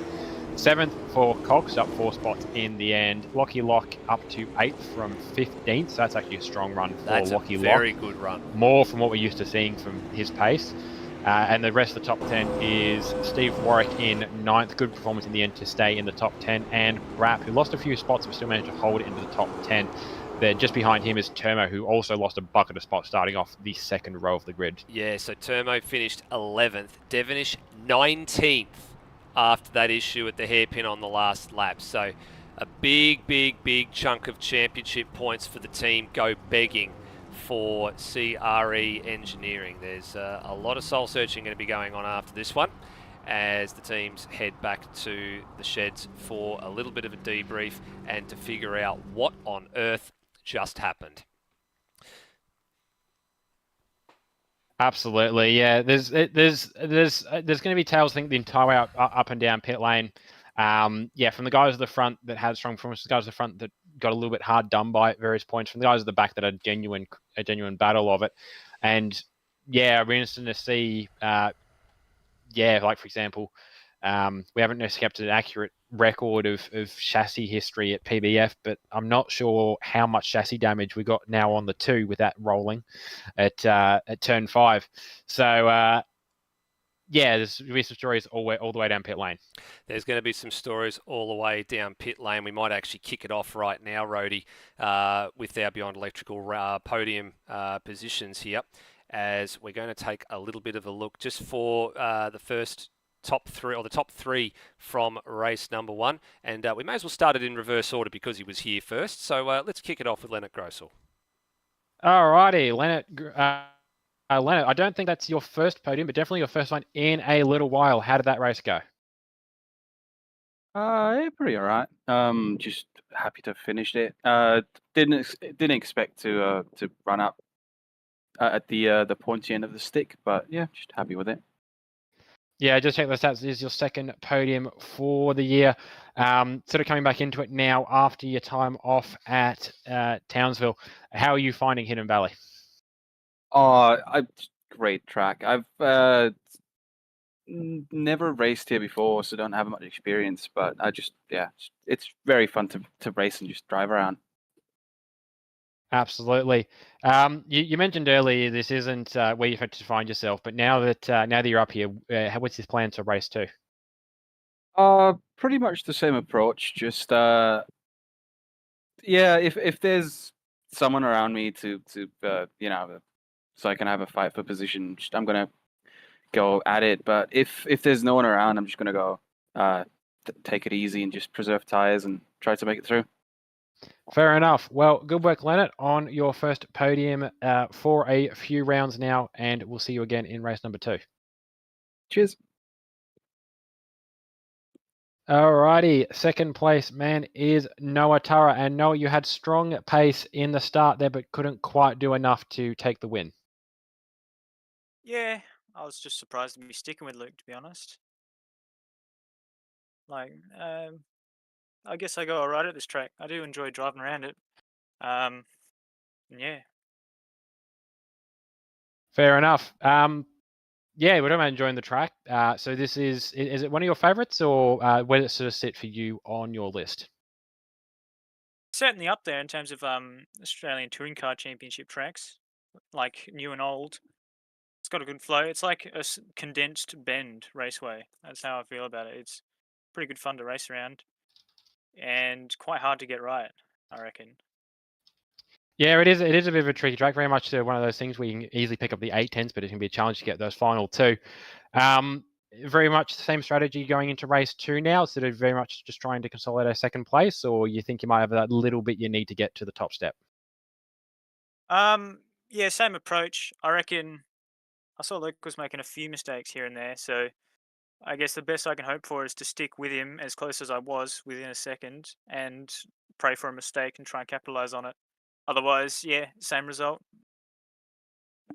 Fair enough. All right. Great work on your second place there, Noah, and hopefully we'll catch you again in race number 2. Yep. Thanks, Roddy. And we're trying to chase down the other South Australian who took away the race win. I was just about to get a response from one of his teammates, but I'm not currently yet to get it. So we're currently waiting on Luke Rosella to make his way onto the podium. I'm calling it now, Rody. We've been snubbed. We've been snubbed by Luke Rosella. I'm not sure we'd go that far, but what I'll do if he's not going to turn up, I'm not going to kill those things over just yet. I've got to find my notes I made from last round, because there were a few people we do want to talk to after the last round's worth of racing. Let's see if any of them are present tonight. What we might actually do then is, if that is the case, we might hold those guys over till the end of the night. We can do that. And we'll go back to broadcast pitches very, very shortly. But there are a few drivers that we are getting some word through. We'll be missing race number 2.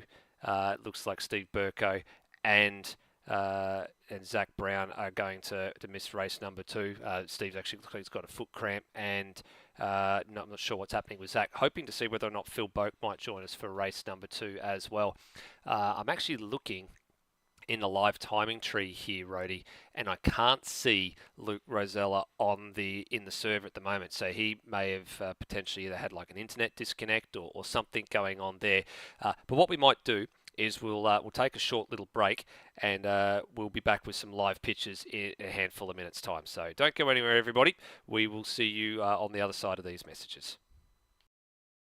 The 2023 ASR Supercars Championship is proudly supported in Australia by Cam Rutledge Electrical, licensed electrical contractor in Nowra, New South Wales, and in New Zealand by Beyond Electrical, specialists for domestic, commercial and industrial installation and maintenance throughout Auckland and the surrounding area.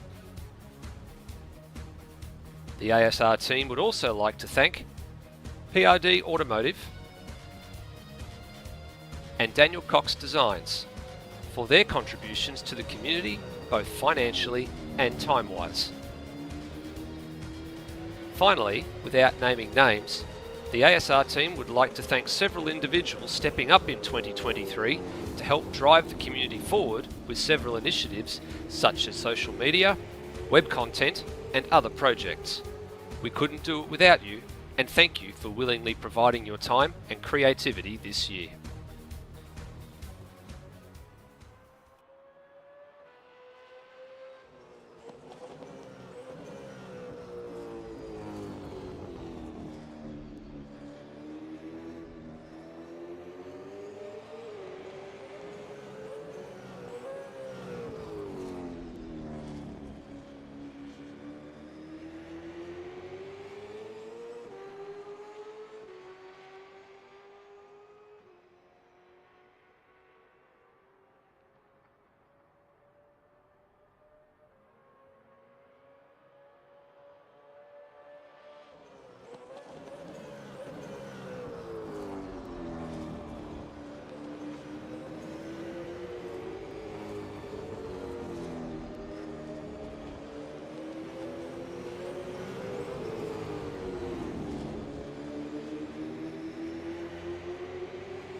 Welcome back, everybody. Just a short little overlay here until we get race number 2 underway for tonight. And we're just in a little bit of a practice session at the moment while we wait for a couple of drivers to make it back into the server. It does actually look like we have everybody ready to go. I think Rhodey is not too far away from rejoining us again if he's not back already. And I think the answer from that is no. So we won't be too far away from going into qualifying. So just a quick recap, your top 3 in that first race: Luke Rosella from Noah Turra, and then the third place man was, of course, Leonard Grossel. And the championship leader having a little bit of a shocker. So at this rate, looking like that's tracking towards him being his drop round at this stage. But of course, we haven't got any further advancement on or calculations on what those points are going to be.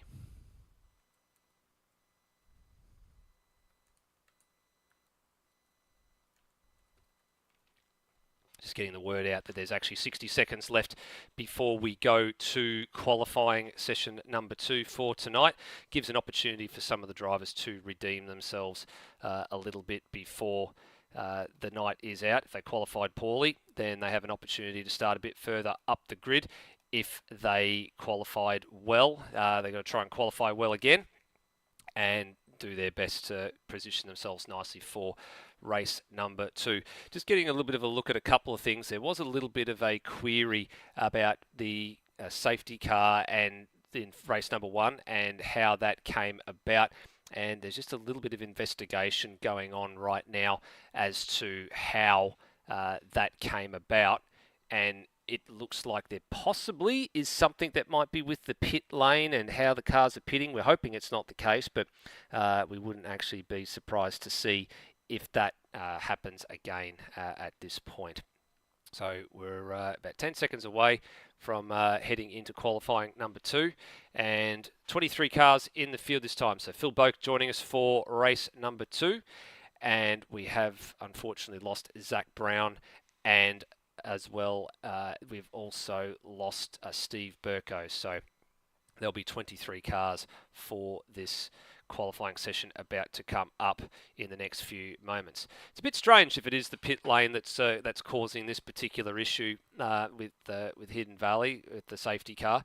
There are plenty of circuits that do not have this drama where the circuit pit lane is very close to the track edge, and they are separate objects on the track limits file, so they look they are physically separated. So it is a little bit strange to see how that all unfolds, but nonetheless, I think the ASR team will have a bit more of a deeper look at that one and see how we go. Because originally we did think that it was because we had safety cars, we had cars in the pit lane with the development series, that's why the yellow flags were going off. But I think in some cases I've seen that there were no cars in pit lane and the yellow was going off partially through that session. So we will keep an eye out and see what happens there, but won't be surprised if we do get a repeat of the mid-race safety car from whatever happened earlier on in race number 1. Rhodey, I can tell, is back right now. Looks like he's getting ready to go here with with qualifying number 2. And I guess what we called a little bit earlier, Rhodey, that we thought we might have been snubbed by Luke Rosell. It turns out it looks like he might have actually been doing a computer reboot. Ah, fair enough. So we will catch him again probably at the end of race number 2. Something I will bring up, I heard you mentioning on my way back in that you're referring to safety car in race 1. I did actually have a discussion with Bailey Hall between races, who was uniquely positioned to actually swap through the grid the way what we do in broadcast because of his issue being one that didn't mandate him leaving the server at the end of his race.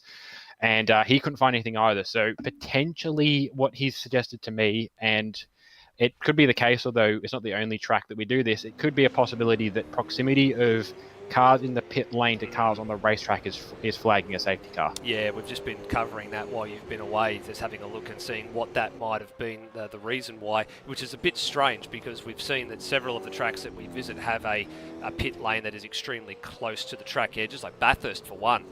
Bathurst, Calder. Calder's a prime example because the racing line is right against that wall and you're... Yeah, like Calder's the closest facsimile to this.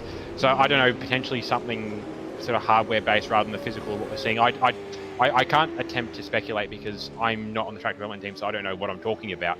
But yeah, just from where it looks like, there might be something that we miss in the background. As I said, it could just be a single car that spun just at the right moment with cars approaching. But I guess we'll see in race number 2. But if people start to early pit and then we see a safety car, we can start to then have a pretty good assessment that maybe that's what's caused it. Yeah, that's right. And it's a bit of a strange thing as well as to how all that sort of unfolds because of how it is a track limits thing and it's to do with stationary cars and the like. So it'll definitely be something that requires a little bit of a look at after the race is over. Nothing we can do about it right now. It'll just be something that needs to be addressed after the fact.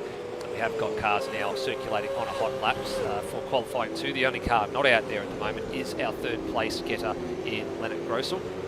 He's currently set up in the pit lane, but it was a very slow start to proceedings. Actually, Daniel Cox wasn't the first one out to start a flying lap. It was actually Nathan Higginson. Yeah, a bit of a change. I know we did say earlier that it's normally the Sarah Anson guys get to the front, but I have seen Higginson pop up towards the front on occasion, just trying to get in with a bit of clean track. I mean, yeah, very much joining the rubber track, but getting in with a clean track and sort of the only one out there currently having set a time, so he is provisionally first. So that won't stay there for too long with a 7.3, but he is provisionally the top of the pile, waiting now for a few other drivers to respond to that. And there goes the first one in with Brapp, 3/10 to the good. Yep. And there's Luke Rosella, 1.3 to the good. Yep, and then Cam Rutledge pops up into third place after all of that as well. So we will see plenty of drivers. This will be a rotating carousel at the moment as Tara slots into P2, which is where he started race number 1 from the start of this evening. And the rest of the field cycling through for opening laps. Brendan Ross up to 8th, Peter Thrower 9th at the moment. And several drivers yet to trouble the timesheets, but they're not too far away from doing so. One of those is Redmond. He goes to P3, Devonish to P4. Phil Boak currently P5. Yep. You did allude to him potentially turning up, and I'm not sure whether you just said his name enough. You like Beetlejuice, and he just appeared, but he has appeared for race number 2 now, so he sort of takes over the spot, as it were, from Zach Brown and being the 4th PBF driver in race number 2. But yeah, up to 5th currently. I'm not sure how much practice he's got in for this, but I know that it is the formation track for the team, so definitely not our home track, but definitely a popular one for the team. There goes Ben Hall down the old drag strip skate road at turn number 1 as Grossel finally out on track for his first flying lap. So Grossel and Hall, the only cars yet to set a time. Grossel only just a 10th off of the current fastest lap in sector 1. It's actually not too bad. This would slot him nicely up into P3 if he continues this pace. Yeah, I think we're going to see a potentially slightly better pace from people just now that they've got a race under their belt now around this track.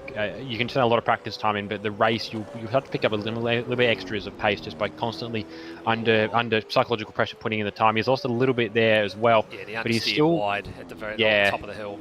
So he's probably going to slot in, with a decent exit, he'll probably slot in somewhere around 4th or 5th, potentially, with the time loss incurring there. Yeah, he was 3/10 down the second sector split, but he would have lost a lot more time in that final sector, and yeah, he lost another 4/10. He actually goes into P8, so it actually was very costly going wide. You need to actually clip those couple of curbs on the inside at turn 10 to get the car rotated. That's the real way to get through that part of the course.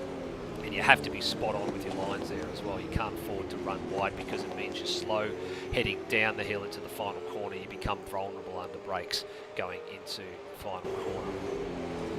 Daniel Cox up to 6th place at the moment, so there's still plenty going on here. Boy, there's been a little bit of I just noticed a little bit of a major incident just down here on the down at the approach to turn number 1. I think Rutledge had actually pulled off the circuit, and after completing a hot lap and hadn't gone back to the lane fast enough. Have a look at this, Roddy. This is this is most unusual. So Rutledge came off the circuit and was stationary there. Rosella actually tried to fit the gap, and the gap wasn't there. I don't think I'd perhaps say... perhaps just a bit confused with what Bennett was doing, and also leave plenty of room for thrower. I'm not perhaps Rosella could have just lifted and dropped back, and I'm not sure how tight he was on his planning, but that would have hurt more now. But yeah, he seems to have just looking at him up to a now lap again. He seems to be running very wide up until basically he sort of take almost like the karting line to turn 1, where he basically starts from past the curb. But this is on an out lap, so it doesn't do anything for it. It's not a timed run there.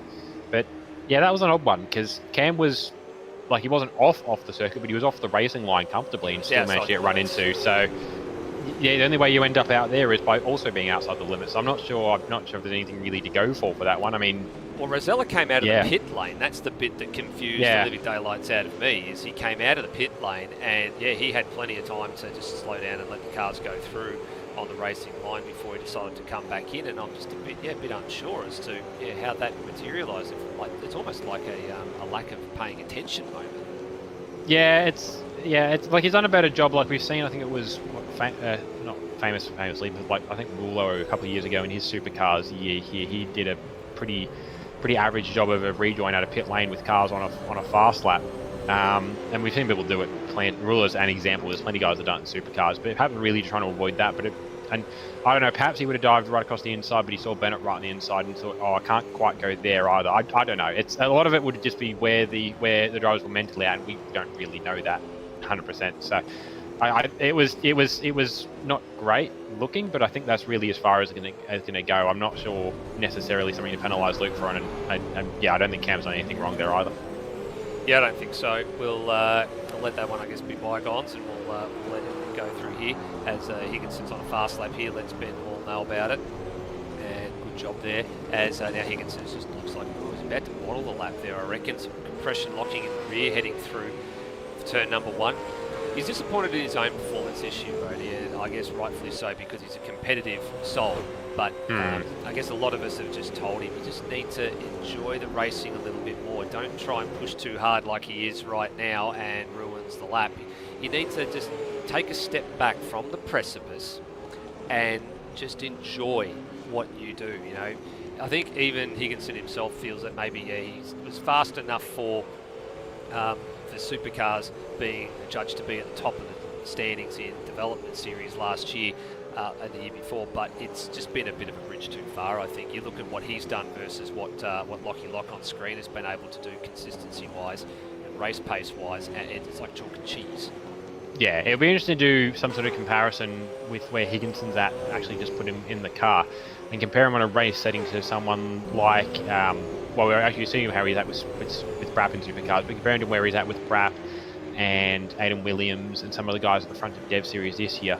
He's definitely fast enough for Supercars, whether he's perhaps in the bubble that we put people like Steve Warwick in the past, where he's fast enough for Supercars, but he's not quite so fast that he's only a Supercars driver. Higginson did come second in the points by only 4 points last year, but last year and Dev Series in general is a bit topsy-turvy. It's not quite like a Supercars season where the guy at the front is the fastest driver. I think it was the year that Coxey won his. He only emerged as a favourite like about 4 or 5 rounds in, and it was only by virtue of him picking up, I don't think it was necessarily winning races, he was just consistently getting good results compared to the guys around him who were picking up wins but then disappeared or had an average result the next round. So we had like a tumble drive results at the top of Dev Series, which ended up with Cox then pulling free. But yeah, the interesting one to have a look at for Higginson, and perhaps in the sort of the big reshuffle of the driver allotments that might be happening for next season, we might find that Higginson reappears in the Dev Series. Yeah, I think a few drivers are looking for an appearance as well. Lockie Lock, I was keeping an eye on his lap times. He's just launched up to 6th place, so he's had a much better qualifying run, so he's learned a bit from Q1 and his race 1 pace as he goes off down there at the escape road at turn 1. Likewise, Anthony Green, because he started from the rear of the grid, he's up in 5th right now, so he's really underlining his Dev Series credentials at the moment, so we know he's got some pace to burn. I'm not sure what that's going to be doing for his teammate in the Enduros, Darren Logan. He was like, yes, my teammate's in 5th, but also, shit, my teammate's in 5th. I'm not. It's the old double-edged sword, isn't it? Yeah. It's damned if you do, damned if you don't. Well, you're paired with him as well, so you got to take that one with it, unfortunately. Now, I did note that Darren Loughnane is a sub for that particular series as well. If I look at the registration, it's actually Anthony Green and Aiden Williams with a sub of Darren Loughnane. So we need to be very, very careful with how that's worded. So the primary pairing is Green and Williams, but Loughnane will obviously sub if there's one of them can't make it. So there we go. And Igmanis, he gets across the line, goes to 3rd. So he jumps from 9th to 3rd at the checkered flag coming out. So that's a good result for him. So that moves him actually back up a second time in a row, second qualifying session in a row where he has out-qualified his teammate on the same night. So that's a rare occasion for Igmanis. So he now needs to convert that into a good haul of points.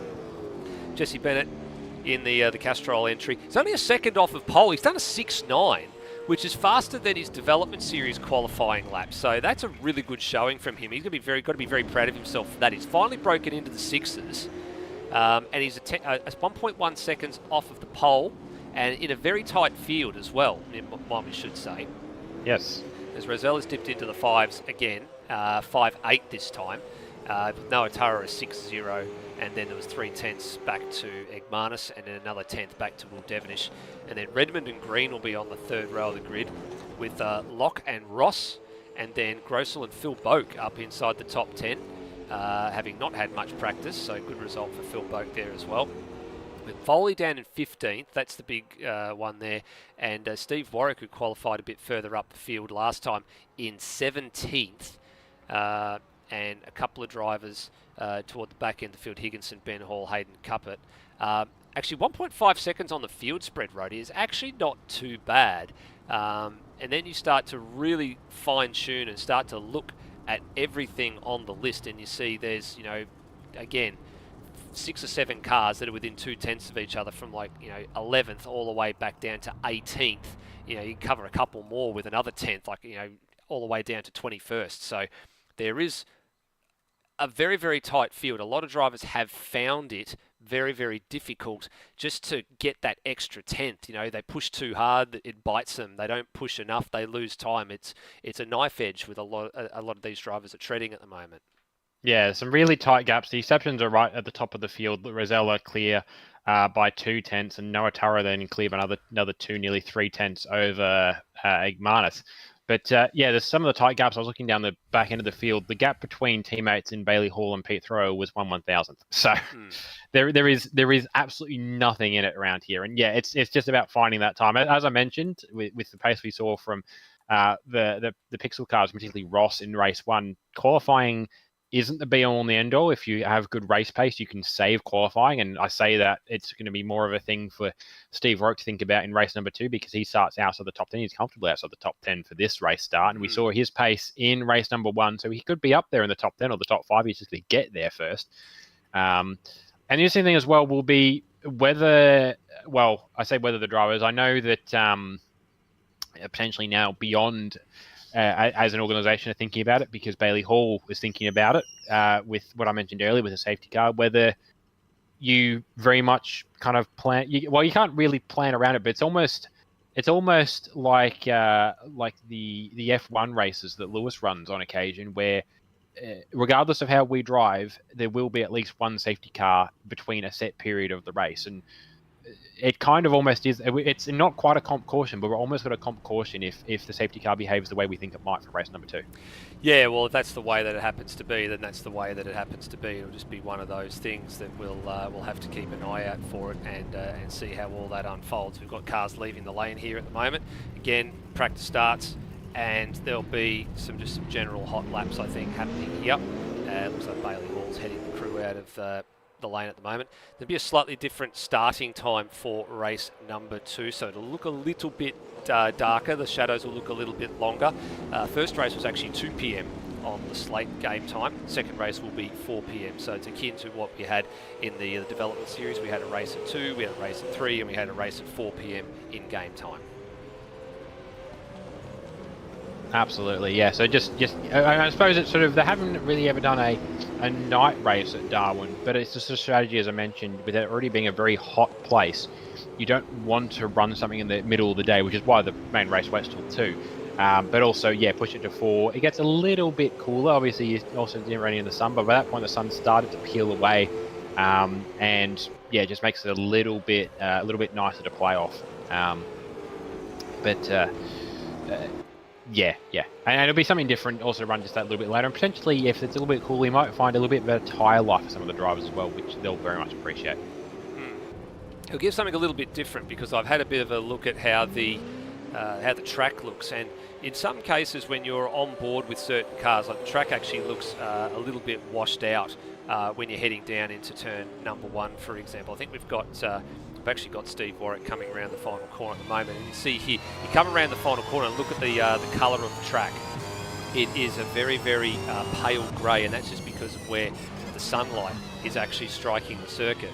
from this onboard. So you can imagine when we go on board with, from the driver's eye point of view, even just the onboard camera shot here, you can see it is a very, very different colour. And then when you're at a different part of the circuit, with where the shadows are, we've actually got Daniel Cox, who's heading around the first corner at the moment. You can see it actually has transitioned the sun in the opposite direction. You can see it actually looks a bit more like a natural road surface at the moment. We go on board with the CRE Answer number 84, and you just see the shifting changes as you go around from corner to corner. The road surface colour just changes a little bit. And then you can see the shadows in different spots as well. So it is going to be something for the drivers to get a little bit used to with some different times. And it's the same thing when we had the night race at Barbagallo. You know, you had those different conditions. The shadows are in different spots, the lights are in different spots, and it's good to, you know, mix it up a little bit, because if you just race the same track and the same weather conditions and stuff all the time, it gets a little bit boring. Absolutely, yeah. I mean, we'd like to throw wet races at drivers, but we really don't have the option to do that in AMS at the moment. Definitely something that will probably come onto the cards.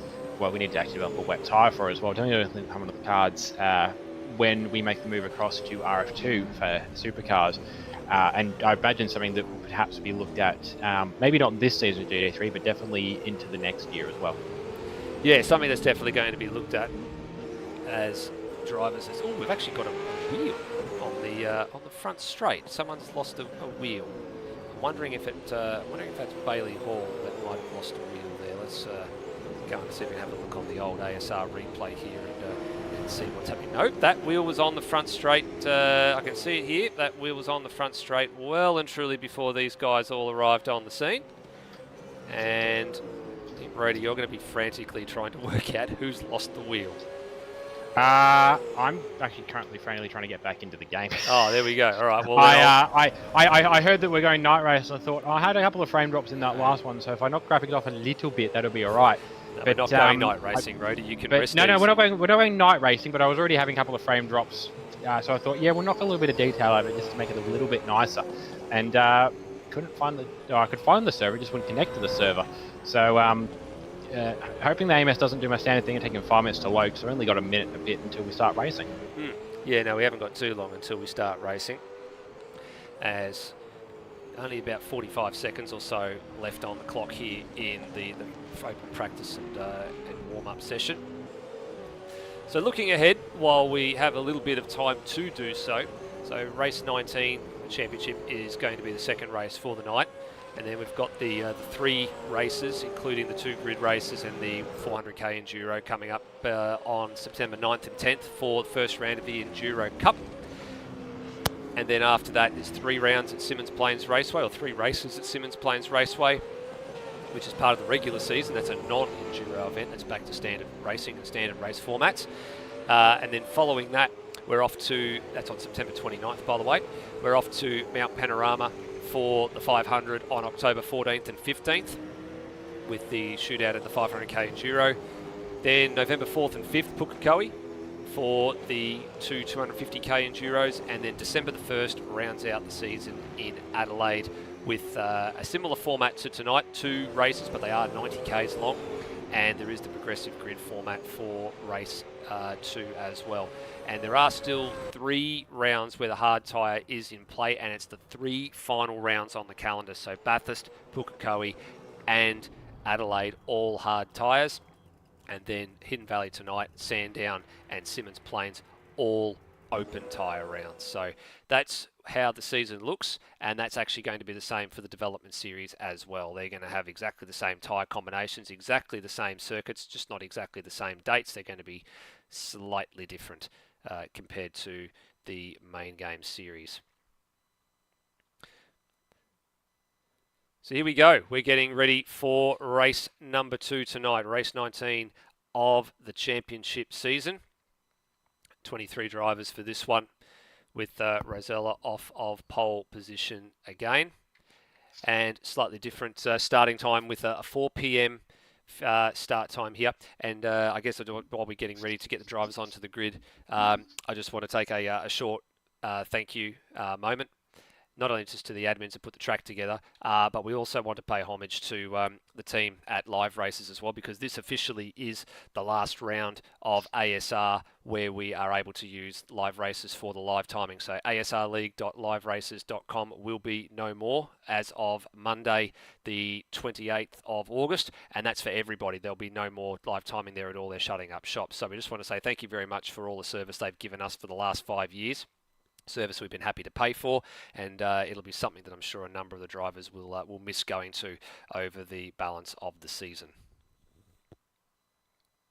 Absolutely. No, it's a shame. And Live Race has been a really good service to run off, to essentially have what we've got, not even like a NatSoft level, but like a Supercars level, NatSoft level to work with.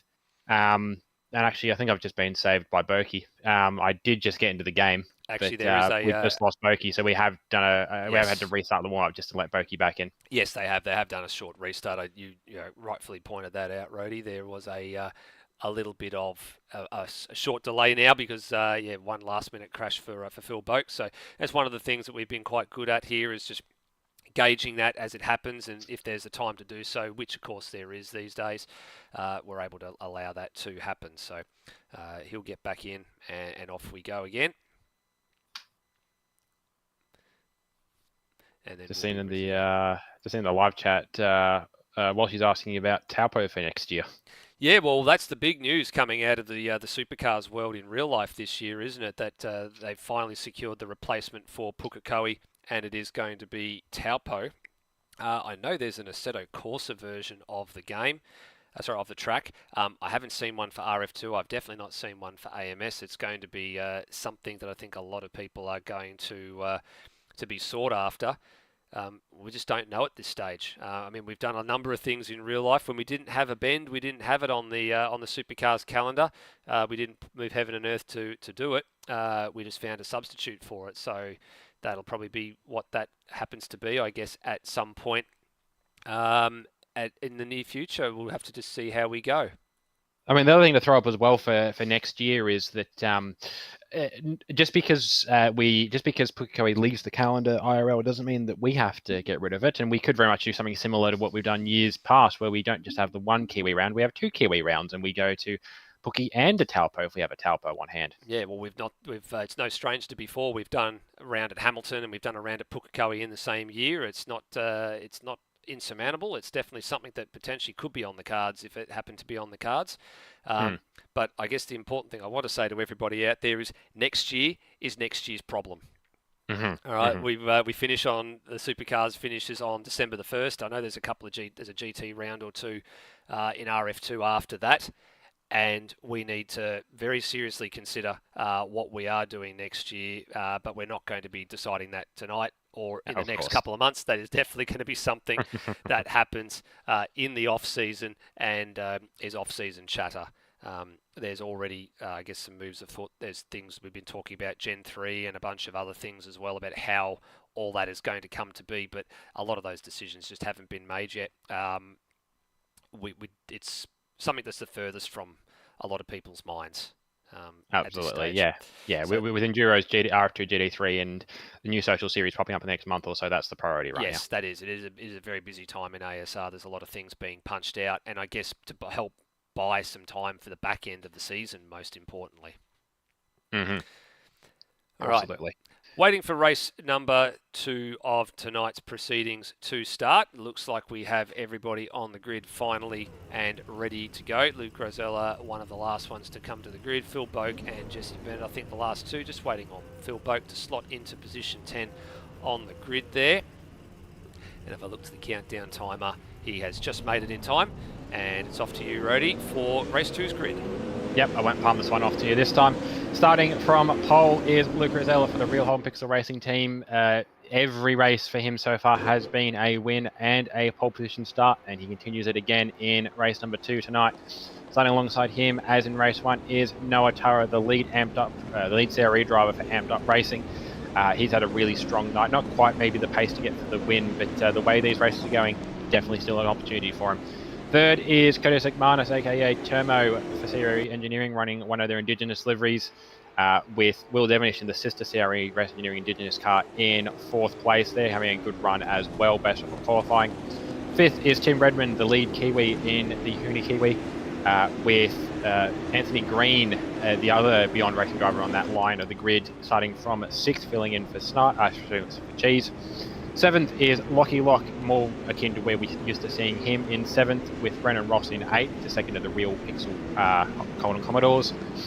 9th is Leonard Grossel for PBF Hero and Cern Rensport, with Phil Boak popping into the top 10 in after missing race number 1. 11th is Daniel Cox for Sierra Anson Motorsport, qualifying his teammate Cam Rutledge. Between them is Bratt for PBF Motorsport in this PBF Superlight entry. 13th is Cam Rutledge on his 101st race start, with Hans Brunswick in 14th for the Fuchs HSP dealer team. 15th is Brenton Foley on his 101st race start as well, with Jesse Bennett out of 16th in the Castrol Racing wildcard. 17th is Steve Warwick filling in for NZ Snipes for Beyond Racing Team Tanafa, with Dane McKenzie in 18th for Surrey Performance Racing. 19th is Peter Thrower for Beyond Racing, with Bailey Hall alongside him as his sister teammate in the Young Guns car in the 20th position. 21st is his teammate Nathan Higginson. 22nd is Ben Hall for Luke McHugh Racing. And 23rd is another Phelan driver, is Hayden Cuppett, driving the normally driven Lockie Burke Fuchs HSP dealer team Mustang. Commodore. I was about to say Commodore, Roddy. Commodore. It was perfect for that. That's it. Just waiting for them all to get into place here, and then we'll be right to go for race number 2 for tonight. Who are we waiting on back there? Are we actually set to go? I think no, we're not. There we go. Actually, Brendan Ross was out of position. Here we go. Race 19, Hidden Valley Raceway. We are a race away from Enduro season kicking off, but we've got one sprint race to go, and here we are, and off in towards turn 1 we go, with Luke Rosella again getting the whole shot out of pole position. Doatara moving right alongside him very, very early on in the piece to cover off. And Igmanis now going the long way round at turn number 1. And this is what Redmond tried to do earlier on, and he got boxed out of the equation. And he's been boxed out again, same like Doatara did to Igmanis that time around. He lost the spot. Rosella bolting, as he did in race number 1, and leaving the mice behind to play. Yeah, there was Anthony Greenstock on the outside as well on Will Devonish, and that really hasn't paid off for him. He's not only lost spots to Will, he's now under threat from Brennan Ross, from Lockie Lock, from Leonard Gross. Oh, a bit of an awkward moment. Awkward moment a bit further down the pack. Steve Warwick had a bit, I'm not sure if he got shoved off the road there. He's dropping a bit further down the field and actually had to box on with a few drivers there as well. Actually want to go back and take a little bit of a look at, and he's been spun out. He's off the corner there. So what happened to Warwick? Heading up into the hairpin. I'm not sure if he just outbroke himself or skittled the pack or something. He was on the inside here. Oh no, we got a shove from Cam. Accidental shove from Cam, and that sent him through the pack there. And Cam actually goes through, so I'm not quite sure what happened there. If there's some history prior to that. And then this part on the other side of the equation, running side by side with Ben Hall, and actually caught the curb on the inside at the following corner and spun out. Somebody's Foley's deep at turn 1. Not sure what's triggered that. Yeah, so Foley continues on. He was actually outside the top 10, but he's actually now fallen all the way down to 22nd. So he's actually just in front of Steve Warwick after all of that. So yeah, Foley must have done that all on his own, and yeah, he dropped 7 spots after all of that. So bit of an ugly start to proceedings for a couple of drivers here. A couple of drivers have had some good starts actually. Higginson's moved up from 21st to 15th place, so there's a pretty reasonable start from him. And like he just clipped there, you just got to clip that last inside curb at the top of the hill at turn number 10 just to get the car turned nicely. So if you try and avoid that curb, you inevitably end up running too wide. Yeah, just looking down the main straight now, we got Grossel and Ross trying to start not quite boxing on yet, but they're definitely looking at Anthony Green as well in this little train. They were doing the big old Monza snakies down the main straight, trying to break the slipstream of the car behind. And Grossel got a much better run, it seems, than Ross out of turn 1. Not quite the run off of the corner, but definitely better run through the corner. He's probably going to challenge up here. Not quite in this corner, but maybe look to switch it back at the hairpin, but Ross has wobbled wide anyway. Yep, he's just a little bit too late on the brakes. Now, that wasn't a compression lock or a brake block. That was just purely and simply... Oh, but he's had to take some evasive action there as well to avoid running into the Mustang of Lockie Lock. So that's a really good move there, but he's actually going to convert it into a pass. He's actually, the avoiding action has put him on the inside here for 7, and a bit of hip and shoulder. And is he going to get through here? Locke's going to hold him right around the outside here. Locke will have the better run down the hill and be able to hold on here to the final sequence of corners, with Higginson in the background doing his going off in the boonies. But that has compressed this little group of cars with Locke and Ross with that little exchange. That's brought all these drivers back together, especially the ones that are right behind Daniel Cox. Yeah, angry little train of Cox, Boak and Brunswick, and yeah, this is a very fast little train. They're going to try and both around the outside of Cox perhaps, but oh, what a move. Brunswick dropped out of it. Boak's got the move, but he's run a little deep, and yeah, Cox is back through with a smoother line through the corner, but a better line off the corner for Boak, and Brapp in the background getting a little bit slower as well. Angry little battle pack of 5 cars here, all Commodores. Yeah, and I think Ross has now just settled into that groove for the moment after going side by side with Locke. A little bit of contact there. That was Brunswick into the back of Boak, and it's tripped them all up here. And then the car, Mackenzie tried to split the middle, and he's gone straight through. He tried to take advantage of an opportunity that presented itself, and then the gap closed, and he wasn't expecting it to, and he just got pinballed off into the existence of the Turn 6 valley. Yeah, it was. There was an open gap, and everybody saw it and just went mine. Thank you. Yeah, exactly. They just went. The old mine adage. Yeah, and yeah, so Higginson and Mackenzie both saw it and went, no, I'm going to have that. And they both, again, similar thing to what I said in race 1, they both made the decision at the same time. They were both either side of a car when they pulled back in, and it just happens where they were, that Higginson was the one with the stable car and Mackenzie was the one that was pinged off to the inside. So, yeah, it's like similar thing to last round. These guys realised there's 28 laps in this one. They're not going to win it on lap 6. No, they're not. And it's invigorated several little battles up and down the field as well. This is an angry pack now behind Daniel Cox. And Boak's just been tripped out after all of that as well. So that's not good news for him.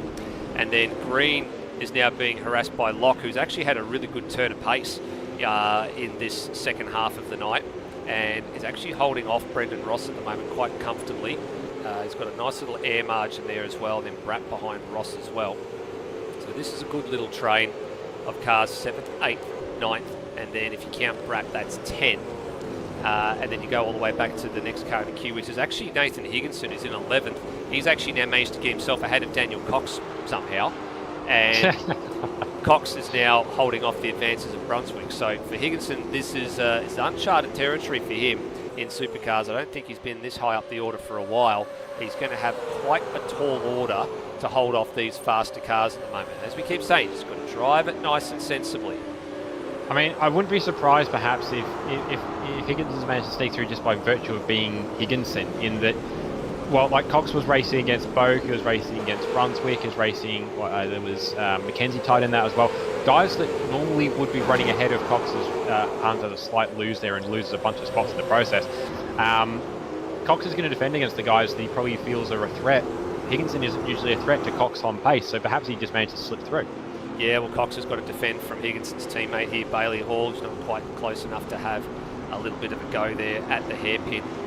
I just noticed as well that Locke has also managed to get through on Anthony Green for 7th place, and he's got pace and he's pulling away from Green at the moment, so he's got a very, very nice rhythm going for the 237 Active Energy Mustang, leaving Locke alone for the moment. Yeah, this battle with Cox is very much the cork and champagne bottle too. And Jesse Bennett having a bit of a sneaky look at the inside here. There's Ben Hall. He's gone a bit wide at the final corner. He's going to drop a pile of spots and go to the back of this train. And actually worse, he'll probably fall off the train because he won't have any momentum down the front chute.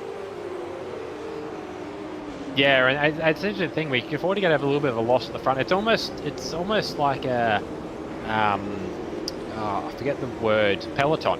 It's almost like a peloton, in that you run at the front for a bit. In the case of a peloton, you pull off and save some energy. In the case of these guys, well, perhaps they're saving some psychological energy because they're not having to battle at the front anymore. They can just follow the train around. But yeah, very much if you fall at the front, sort of positions that Brunswick was in, sort of where Cox and Hall are currently in, if they have a little wobble, they'll fall off. But if they can just have a light fall off, then they'll get back to the back of the train and they can come back in, a couple of laps time, they'll get back onto the train and back into a battle again. It seems to almost be what's happening. The only exceptions to that rule is Warwick's quite a way off.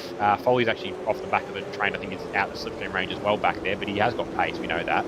But yeah, there's Warwick back there, there's Cuppet, and Phil Boak currently very much in his lonesome down the back. Yeah, well, Phil Boak's actually just come into the pits as well, so if he wants to try and make it home from here, he's going to have to tank it and put the hard tyre on. He's not going to have a choice if he doesn't want to stop again, so he's going to have to bank on a safety car coming out at some point.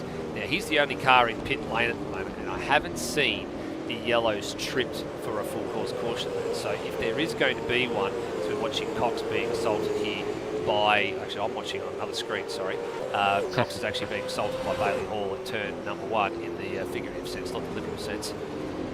And Bailey Hall's now gone through 12th place as Higginson, just seen him lose it going into turn number 6. Oh, and he somehow avoids getting collected by his teammate. That's yeah. That was a moment when I was watching, but that's pretty tight. And I know he's going to the Gippsland Rally tomorrow, but he doesn't need to do the rally crossing right now. Let's go and have a look at that on a replay, because he did that all on his own.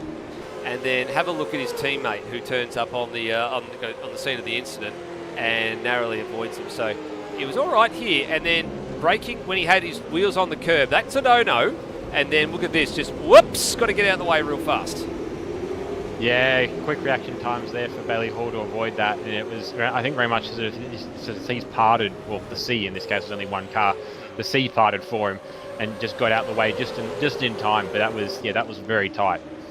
Now, coming back to our point earlier in the night in race number 1, when we were talking about the overcut or the undercut and how powerful that can be. If you're in this pack, what do you do?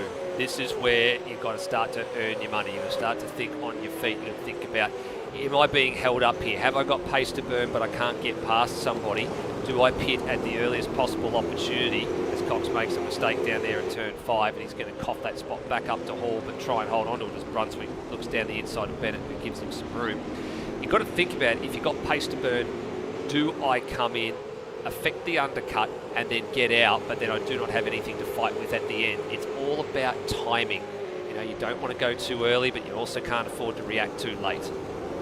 Yeah, and the other sort of psychological buffer there as well is something that I've found I run into quite often, is the simple fact that even if I'm in clean air on a really fast car, I tend to find myself a little bit better when I have someone to follow.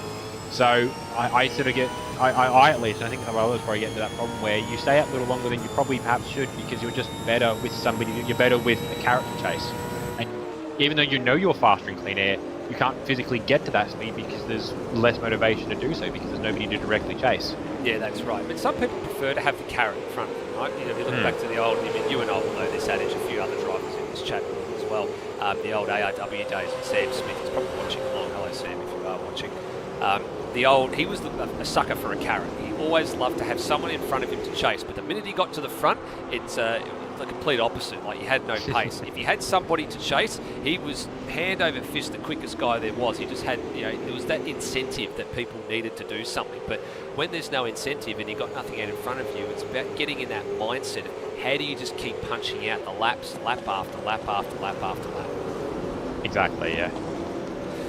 Right, 10 laps now completed, or we are on the 10th lap for this group of drivers that are on the screen at the moment, and then the race leader's actually on lap 11 at the moment, so everybody's still on the lead lap, all bar Phil Boak at the moment, who actually is a lap down, and getting in towards pit stop territory. The earliest pit stopper we did see in race number 1 was Brendan Ross, who came in on lap number 13, and his teammate followed suit thereafter. Hall's wide there. He's going to cough up some more spots to Mackenzie and to Rutledge. So they'll go through. So this is a patience game, this train at the moment, isn't it, Rhodey? It's an absolute patience game. Whoops! And there goes Anthony Green, exit stage right. Oh, and it looks like Cox has been turned in there as well. And there's a couple of incidents going on here. And well, 2 of them we need to pay some attention to. So Cox has been spun out. And Anthony Green, I'm not sure if he got tripped into something, but Bailey Hall might be slowing down to redress that. Sorry, it wasn't Anthony Green, it was Jesse Bennett. Sorry, I do apologise. Let's go and see if we can get a bit of a handle on what happened up here. So Bennett and Cox were actually running side by side. Is this a mistake from Bennett? Yep, it is. Under brakes, and car veered hard left. At the top of the hill. Possibly maybe locked a brake somewhere. Like, not in the initial braking application, but that's the thing, is coming from well, actually, technically coming from Super 3 by virtue of where he was racing last round up at the Supercars. He is going to be Super 2 from Sandown onwards. But coming up to Supercars, I'm not sure if Jesse is. I'm not sure if Jesse is someone who does run assist, but if he is, there is a bit of a learning curve to come off of relying on even low ABS to then go to no ABS and possibly just pinched a brake right at the depth of the braking zone. Probably thought he was already limit braking as it was, and felt, oh, this might be a problem here. Went for a little bit more brake and it just pinched and snapped on him like that. Yeah. So just braking at the wrong spot. I think that's probably the thing, because it is a little bit of a crest in the road there. You come up through the fast chicane. It's really not a chicane, it's just a fast sequence of corners up over the hill, and you have to settle the car before you can actually apply the brake. And I think he's probably applied the brake at the top of the crest in the road, and the car's just pitched hard left into Daniel Cox. As Cox pitted, and so did Bailey Hall. So they've now come out, they've actually now going a lap down, they've got blue flags, so they are now both 1 lap down, as we are starting to see some more activity in the lane there. I can see it's at Brunswick, and I think it's Brendan Ross in the lane as well, taking service. Yes, Brunswick and Ross both currently in the lane. Yep, so they are in, so they're a little bit earlier actually, I'm a bit surprised at that. They are in at the end of lap 12. Yeah, so I don't know, perhaps if, I mentioned, beyond perhaps feeling that the safety car was inevitable, whether that thinking is transmitted across to what other teams are thinking as well. That said, we've had 2 cars pitting a couple of times here. Obviously, we've got the 2 pixel cars at the moment, and nothing's flagging a safety car. So I'm, no, okay, there's a little blink of yellow there for someone somewhere, but nothing's flagging a safety car, so it might perhaps be that maybe that was a contributing factor to it. But I think still maybe somebody spinning somewhere just for a half second that we missed was just enough to trip it over the edge. But yeah, I don't know, maybe we'll find out in another lap or two when we have the bulk of the field start to pit in. Yeah, this will be the key piece as well, when the bulk of the field decides to pit. So those drivers that are coming out of the lane, you see Brunswick's in here behind Will Devenish. He's gone a lap down only by virtue of the fact he's come in for a stop, but he does have fresher rubber, so he'll have something to actually potentially repass Devenish with in the next, sort of 5 or 6 kilometres. And if he does get through, he could drive away. He doesn't actually have to obey the blue flags anymore, as long as he's able to drive away from it. That's the rule. If you are getting the blue flags and you cannot drive away and you're on faster rubber, then you are obliged to give the position up. So in from 18th is Hayden Cuppett at the moment, and you can see here the yellow flags are. There's another car in the lane there as well. That's Rosella, which is Rosella as well. Yeah, so this is exactly what we saw a little bit earlier on, with some drivers in different teams pitting a lap apart. So there is Rosella is in the back of shot, and just keeping an eye on things that Brunswick is having a little bit of a look at Devenish. He just hasn't got the confidence at the moment to go through at turn 1. But I mean, from Will's point of view, while I'm watching other battles up and down the field, he needs to play a sensible game here and just bring home some points, because that 19th place finish in race number 1 is very, very costly, and this will be his drop round at this rate. Absolutely, yeah. So that's and that's the thing is, you pick your battles, and Brunswick isn't a direct threat to him at this point in the order. Will's using a bit more tyre to stay ahead of him, which he probably wants to use anyway because of pace, but it's not necessarily the fastest line he's taking, having to also cover off and defend from Brunswick. And yeah, Brunswick perhaps, I don't know, whether he needs to make the mental adjustment of, I'm going to pass this guy eventually anyway. Maybe better to save a little bit of tyre. Oh, there we go. I think he's got the run now. I know Will would have flexed the last let me know he's coming in. But yeah, I was going to say, yeah, perhaps save a bit of tyre, knowing that he's going to pit anyway, and save that tyre for the battles he wants to make at the end of his stint. Yeah, there's plenty of drivers coming into the lane now. I've only seen about 2 or 3 drivers trickling in every now and again, but now we've got a fair few. We've got Redmond, Locke, we've got Grossall. We can see that Anthony Green's coming in here as well, and I think there might be a couple of other drivers already in the lane at the same time as well. Yeah, Tara is, and Devenish is as well. So this is the busiest we've seen in the lane, and there is that safety car that we talked about. So it is actually being triggered by whatever happens in pit lane, but it's a certain number of cars. So it's when it exceeds a certain number of cars, it's actually tripping the limit. So that's not something that was fully expected with all of this going on at the moment. And looky, who's at the head of the queue this time around, and who was at the head of the queue again when the safety car came out last time, Rody? Tomo again. Right. He's been trapped by hanging around. Yeah, he's got he's got to learn his lesson. I was thinking it's almost like we got a surge protector on the on the pit lane, where the surge protector is meant to prevent the surge. And to be fair, the way it's working at the moment is it triggers the surge because everybody starts to pit, and then everybody else who hasn't pit all pit within that one lap. Then, so it is almost like it's essentially like we got a surge protector on the pit lane that it hits a certain point and goes, nah, pit lane's too full. We've got to bring this under yellow. So, not sure what that'll be. Whether it's something base AIW stuff or. Actually, here we go. We've actually just got Lewis Weddings actually sitting in the chat at the moment because, of course, he's not an active driver, saying caused by Boak stopping in front of Luke just before pit entry. So that's a rather interesting situation that we just saw as Phil Boak, where's he on track? So he's 23rd at the moment and just watching Peter Thrower in the lane. So Luke Rosell is going to come around and pick the field up. And, we're going to check that little bit of little bit of I've just gone back and I looked. Similar stuff to I think we saw a couple of years ago with Dane Licata and somebody else. Oh, okay. Let's get this up on the replay so you're going back probably at least about 100 seconds. It's a bit of a scrub from where the replay. Oh no, I'm actually seeing so Boak's had a moment at the final corner from what I'm seeing here. So. Yeah, so let's actually bring this up on the replay now. We can actually show you this. This is actually a completely unrelated incident.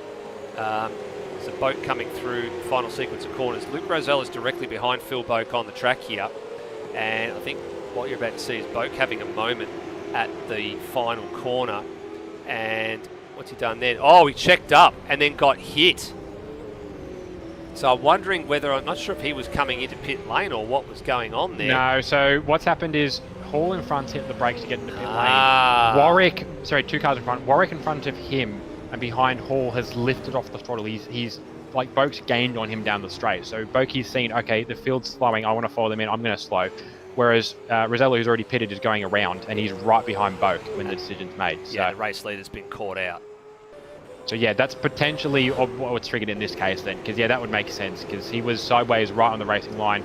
As I said, similar to what we saw, I think it was Licata and somebody else were going back to 2021, I think, is what we're going back to. Sorry, not Licata, it'd be Mackenzie, sorry. Going back to 2021 with one of the guys from, I can't remember the team that used to be here, that used to popped in for a couple of rounds of a dev series back then. But I can recall an incident where I think it was Dane or whoever was racing with literally had a death because the two of them were too wide coming through that section, and then one of them pinched the other one into the tyre wall, or into the wall. Yeah, and I'm just keeping an eye on Phil Boak at the moment. He's having some car handling problems at the moment, so he's just had a bit of a skate through the final corner. Just saw Jesse Bennett go through there. He's actually been given the lucky dog, so he's actually going to have to go around and pick up the back of the train. So he was in 21st place because he was involved in that incident a little bit earlier on. So Lucky Dog rules will state for him, there he is.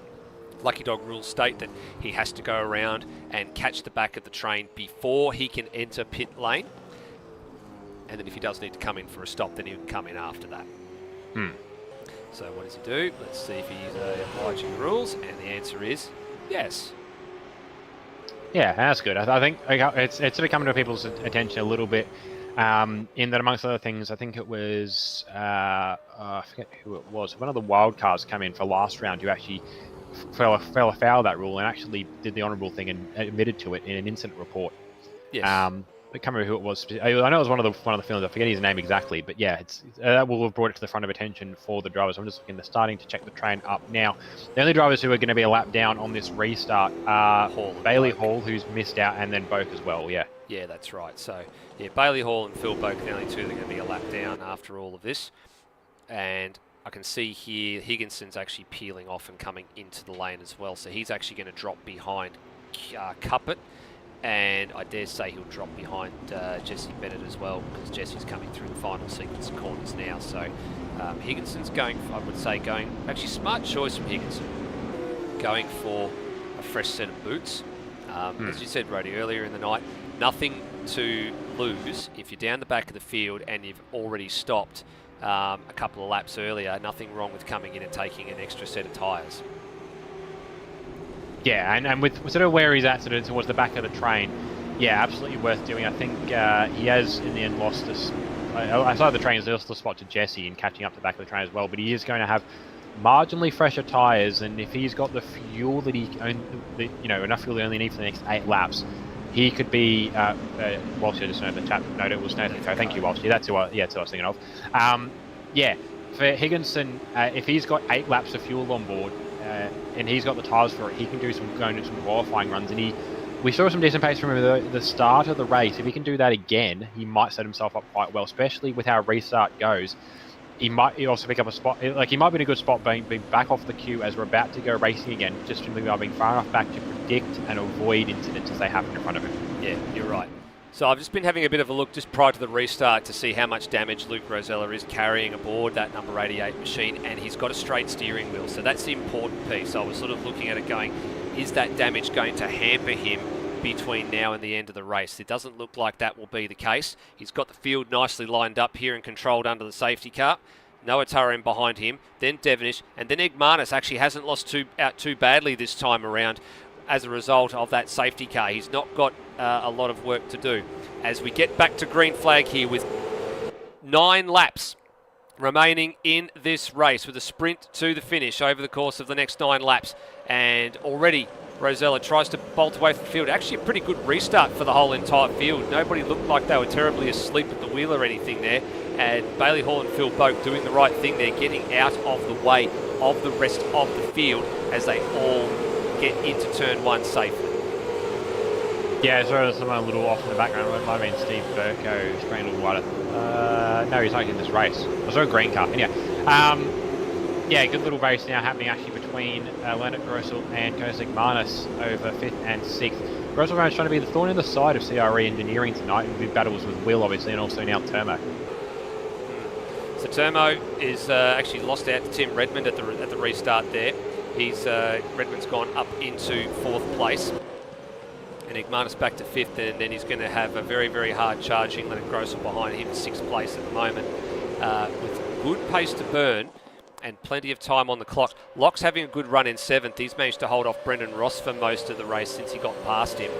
And then the balance of the top 10 is Anthony Green in 9th and Hans Brunswick in the Fuchs HSP dealer team car in 10th. And he's got Brapp right under his hammer as well. So the current Super 2 points leader having a reasonably good outing at the moment. But even though he's trying to attack Brunswick here, Rody, he's actually got McKenzie for company. And I wouldn't put it past him that he might have to do some defending in the next 7 laps. Quite possibly, yeah. I mean, for Brapp, the only reason I think he ended up racing in the end was not even availability. I think he only just got time out of uni work, but more so to test his internet, because as you mentioned, 2 disconnects that Hidden Valley is keen to make sure that's fixed pronto, not only for Dev Series, but for the upcoming Enduro Cup campaign. But he's for very little preparation. He's done all right so far tonight, but he has put himself very vulnerable there to McKenzie, who's just come straight around the outside on him. Yeah, he was vulnerable off the hairpin, and McKenzie's able to stick it around the outside and get that move done. So that's a very, very smart move for him. And he's actually locked a brake going into turn number 14, and that's actually compromised him now on the exit of the final corner. He's got a real angry pack right behind him now. Brapp in tow, Foley, thrower, and he's going to lose that spot straight back to the PBF number 12, heading down to turn 1. They're going to be careful here because they're so far apart that McKenzie won't see him, and then there's the contact as well, and that's caused because Brapp was too wide and almost to the point of a very, very nasty rejoin there as well, and Brapp was so deep into the corner, tried to pay attention to where McKenzie was, that he skated through the corner and collected the number 11. Yeah, and in the end, Brapp choosing to pull over and retire from that one. So we're not sure if it's a similar feeling to him to what he felt at the bend after race 1.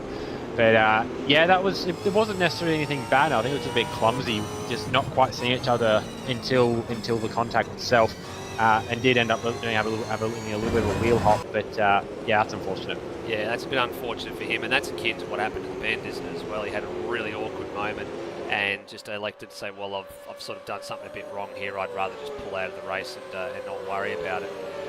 Here's Grossel.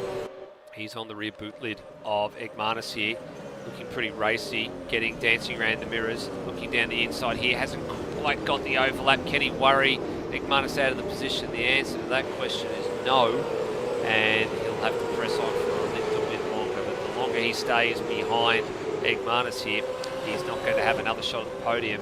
this stage the podium looks like it is reasonably settled with a little while to go, but we saw how quickly things changed on the final lap in race number 1, and Igmanus under heavy fire now from the German and having to do a lot of defending. Yeah, that was, I was just watching that in the background, and yeah, that was some very aggressive little work. I think that either they're comfortable in their tyres or they're really not too concerned about their tyres one way or the other, because, yeah, very, very aggressive driving from Leonard Grossel, and equally sort of aggressively defensive driving just to try and cover him off from Koenigsegg Manus. And what they're doing is they're giving Tim Redmond a little bit of a chance to try and check out here, not really have a crack at Will Devonish, but just to really try and consolidate that 4th position. Yeah, it's Redmond's benefit here with these two fighting and arguing, as McManus with his defending is actually been making a couple of mistakes. Like, he was wide at the top of the hill, he wasn't on the ideal line for the final corner either, and now there's some contact, and I think that again, Grossel not wanting to take a position in a dirty fashion gives that back to Igmanus as the two cars made some slight contact heading out of turn number 1, so he's going to have to try again here. Behind him as well, Locke has actually got a little bit of an air margin now over Brendan Ross, so he's been able to break that mould, which he hasn't been able to do prior to the safety car, but he has done this time, so that's an important little finding, that he's got some good race pace, and we did say that his qualifying pace hadn't been great over the last couple of rounds, as illustrated and underlined in race number 1's qualifying session. He qualified well for 2, now he's holding his own in 7th place, and this is more like what we'd like to see. Yeah, he drove us helped a little bit by, at least at the moment, that Ross can't really focus on what's in front of him because he's worried about what's in his mirrors. He's got a very angry looking Anthony Green behind in the Beyond Racing team Tanifer 747. Yeah, angry little energy, sort of, well, not angry like bad angry, but just very excited little energy from Green, who's very much skated into the corner and sort of bonked Ross off the road. Not sure, I mean, similar essence to what you saw with Leonard. I feel that probably wasn't a fair pass. It depends on what Anthony thinks about that, I suppose, but that didn't look quite right. We'll go and have a look at that one. Grossel has finally slipped through on Igmanus for 5th place here as we go back and have a look at the green pass on Brendan Ross down at the first corner. And see, he was fairly alongside, so he was into the zone. He was just a bit late on the brakes there, yeah. So he's out-braked himself, and Ross trying to hang it around the inside has just been escorted wide. So Green was, I think, actually alongside and in front, but unfortunately has retained the position by the contact. So I'm not sure how that one will actually be adjudged. The passing move was on. No doubt that move was on, but it's just a matter of in a little bit too hot for the corner with Ross trying to hang it around the outside. Unfortunately was boxed out of the manoeuvre. So in all that we missed while we were watching that as well, or at least I missed, Leonard Grossel's not only pulled ahead of Turmo now, he's actually challenging Tim Redmond, who I thought had a pretty clear margin, so maybe a little bit of a mistake there for Tim in the last lap. What was Redmond's last lap? It was 107.5 to Grossel's 107 flat, so that's where it was. Like Grossel was the fastest man on track last time around. He was even faster than the race leader by a full half second. So that's a massive statement at this point in time in the race. If you've got that sort of pace to burn, he's found a 0.5 of a second from absolutely nowhere. Fastest lap of the race, incidentally, is still Rosella's 106.286. And Redmond's going to have a little bit of defending to do with 2 laps to run here.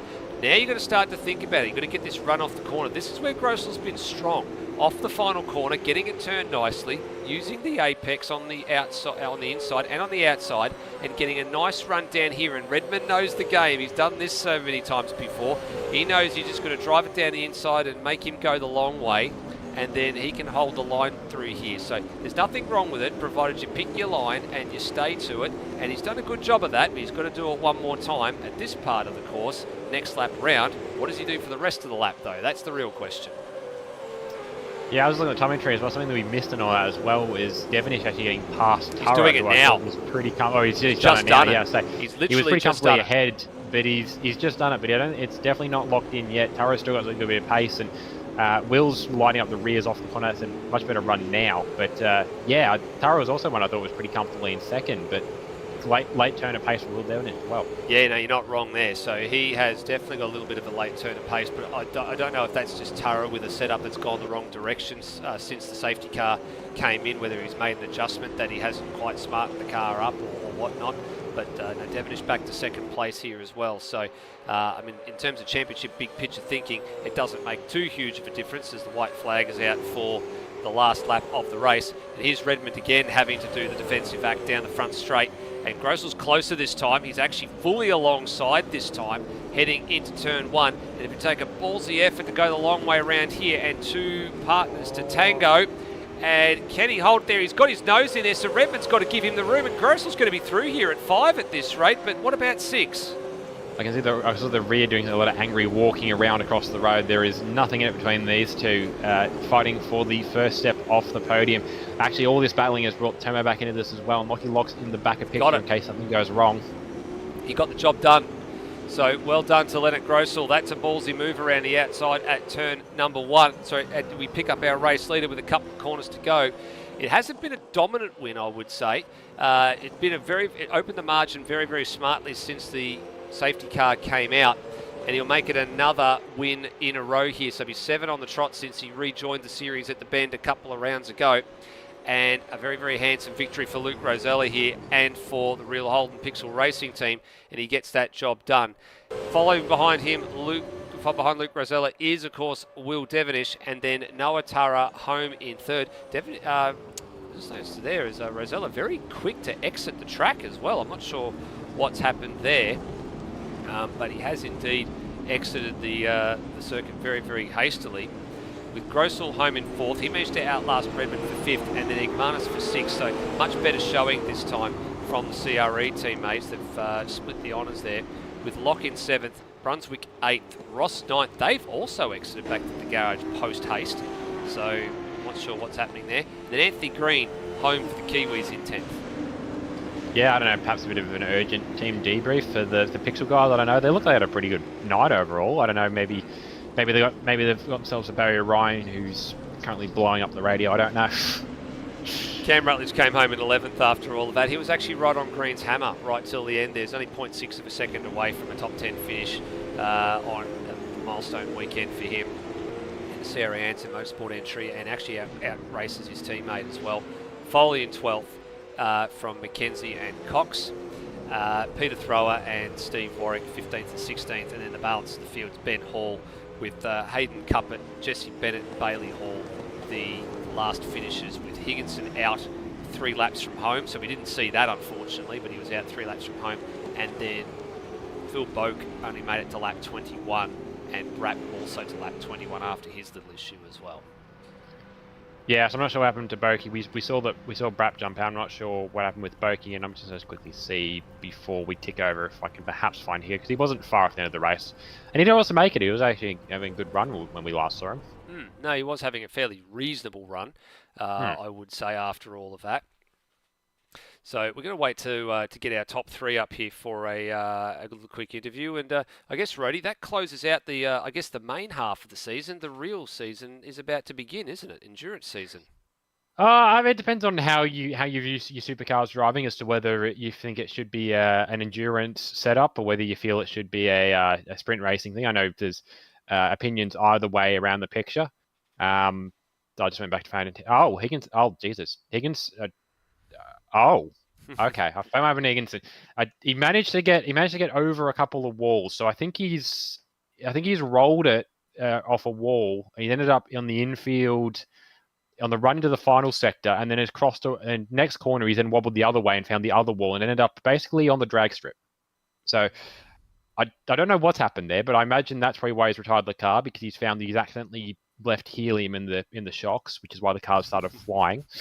But yeah, I don't know. But yeah, for some drivers, especially for the teams, and especially for some of the guys painting as well, it is the big time. The season is now sort of 2 parts for the guys that are painting cars. It's really the start of the season where everybody has to have a car, and then enduros where everybody kind of has to have a car. Everything else you can do a retro round, you can do an indigenous round, you can do something for a specific track or a specific occasion, but everybody kind of feels you have to, or you don't feel you have to, you kind of just have to have a season livery and you have to have an enduro livery. So those are due in tomorrow night, I would know, because I've been basically painting and sleeping the entire week to get things done for my team. So we should start to see those in a little bit as well. But speaking of seeing things and people, we're starting to get some of the guys jump in for the interviews. We certainly are. We've got our third and second place men from race number 2 there as well. And I think you bringing up one of the milestone men as well by the looks of things, Rody.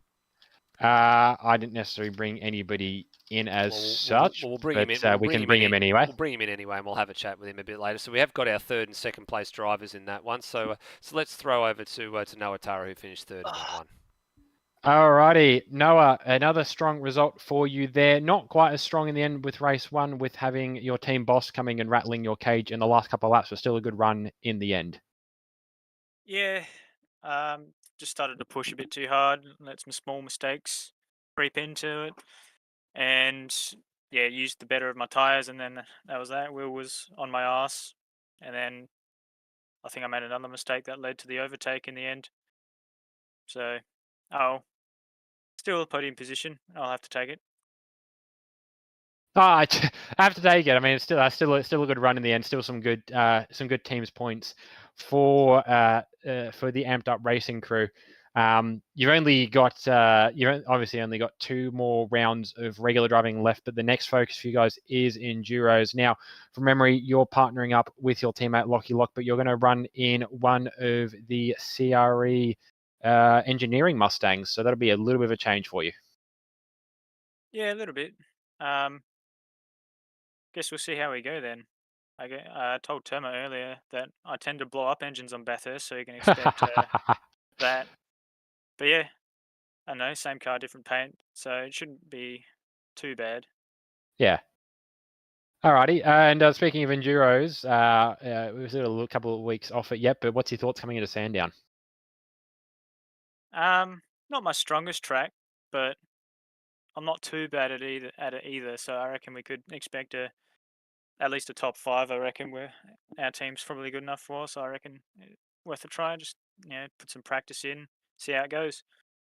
Absolutely. Well, good luck tonight, Noah, and a strong haul of points in the end, and we'll catch you in a few weeks' time for the first of the Enduro Cup rounds.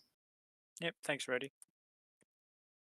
Alrighty, moving on to second place is Will Devonish, and Will, with the pace of the guys at the front, probably at the best you could have done in race number 2. Still a good result overall, though. Yeah, I think I've been off the pace all weekend for the track, so fighting back to a second with Noah being as fast as he was. Yeah, can't complain with that, especially after the disappointment of race 1.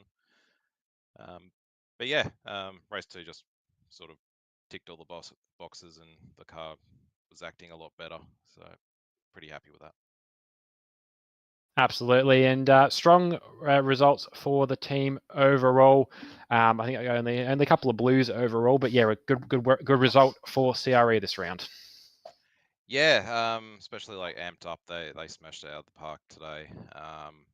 The Anson division, I think both cars were pretty close to the top 10 all night. First race, unfortunately, we probably lost a bit of points to our rivals, but yeah, that second race we've at least stabilised that. So yeah, still big focus on that team championship moving forward. Absolutely, no, you lead into that, and yeah, the teams is a focus, and you've very much stacked your deck there with the Enduro Cup lineup with yourself and Tomo in one car, and Noah and Lockie Lock in the other car. What's your thoughts coming into Sandown? Look, it's I've got a fondness for Sandown. It's theoretically my home track. It's what about 20 k's away, so I actually go past it on my way to work. And also there's the track I got my first win at, so it's got a certain fondness to it. We're not as fast as we used to be around there, but yeah, I think we'll have a strong result. Termo and myself always do a good result around there, so yeah, aiming for a good result. Absolutely. Well, good work tonight, Will, and we will catch you in a few weeks' time for Sandown. Thank you. And I'm just trying to chase things up for our double pole sitter and our double race winner, but not hearing anything yet from the Pixel fellas. So I think for now, because we've got a little bit of dead air, I will have a chat to us two milestone men. So we'll start with Cam Rutledge, who started all the way back in, and I will get the stats up. Cam, I had this earlier because I figured I'd want to refer to this at some point tonight. Where's my Google Sheet gone? I have the stats from 2018. Your first round or your first race was at Albert Park. It's been a little. It's been a bit of time since then. Yeah, it's been quite a few years. It's definitely been an enjoyable journey, that's for sure. Absolutely. It's very hard to pick a favorite moment from 100 races, being the length of time you've covered. But has there so been any moments that have stood out for you? There's you could say the race that was at Gold Coast, there's a million safety cars and there was penalties, and I ended up with a third or something. But all in all, like usually, I was looking forward to tonight. I generally have good racing here, but just didn't quite go to plan. But yeah, I enjoy the racing day, week in, week out. Will and I work really hard for me to improve, and every year, every track, I'm getting faster and faster. But the field at the moment, it's just so tight. You just had to look at the times in qualifying; it was insane. So yeah, just proud to be a part of a great community that is here with ASR. Absolutely, we're a little while off, but you now that you're to 100, you probably start thinking about doubling that. If only. Well, at this point, it's going to take another 5 years from now, and when I don't think any of us quite know where we're going to be at in 5 years' time. But great to have had you for the last 5 years, Cam, and congrats on 100 race starts. Thank you very much. And we're going across to the other man now, Brenton Foley. Been a slightly more successful 100 races for you than Cam. You've held the team's title, you've held the driver's title. You actually ran the series for a couple of years. 100 races, where's it all gone? Well, yeah, it's gone so fast, but like I didn't even know until you and Rossi told me. But yeah, crazy to think it's been 5 years and 100 races, but I've really enjoyed all of it. Yeah, I suppose as for Cam, I suppose the easy one to pick from for you is championships and all that. But has been today any really big moments to start for you? Probably 2019 Bathurst. Just the win combined with pole position was pretty awesome, being in a top 10 shootout and just putting it all together. There's a lot of stress going into that one because I really wanted it. But just like to touch on as Cam said, really just making a lot of friends, being in the ASR community, and pretty much just it's a fantastic community to be a part of, and I've definitely made some really good friends along the way. So it's been very enjoyable. Absolutely, and I suppose, as with Cam, you can't sort of predict the next 5 years, so we won't ask you about your chances of getting to 200. But do we reckon we're going to see the number one on the side of PBF, formerly 074, at some point in the next 100 races? In Supercars, unfortunately, probably not. I don't know if I can step up to the level that some of the other guys are. Like Luke is literally one of the best in the country, and then Will is just taking the challenge to him. So it's extremely impressive to watch. I'm proud to have held the number for a little bit, but look, never say never. I'll definitely try, but you never know what the future will hold. Absolutely. Well, congrats on 100 race starts to you as well, Foley. And the way things are going, you and Cam will be battling for the third position on most appearances. That is currently held by Will Devonish, and second is Termo. But great to have the pair of you here tonight, and great to have the pair of you here for the last 5 years. Can't think of a better person to battle that title with. Cam's awesome to race with, and always a lot of fun. Thanks very much. Agreed, mate. Always a pleasure. Always clean.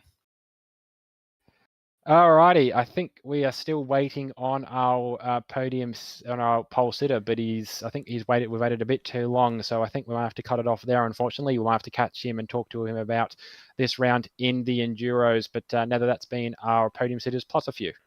Yeah, it is, and thank you very much for those interviews as always, Rody. Yeah, and I'm having a look in the chat here, and I actually can't see him in the Discord for the second time. He's online, but we can't see him. So the second time in a row we've been snubbed by our race winner. I've got some theories on that I'll talk about offline. But yeah, for the moment, that is the end of round 8 of the ASR Supercars Championship, and we now look forward to Enduro season starting in 2 weeks' time, and then we've got the Simmons Plains round, and then the 2 more endurance races as well. So it is a busy time period in ASR's history. Not only is Enduro's coming up, but there's also the GT3 series and R Factor 2 starting as well, and a lot of other projects that are on the burn at the moment as well. So there's a lot to look forward to over the next couple of weeks and months, and as always, we appreciate your company here on Outworld Broadcasting. So until next time, please drive safely, everybody, and in 2 weeks' time, we'll see you for Sandown. Bye for now.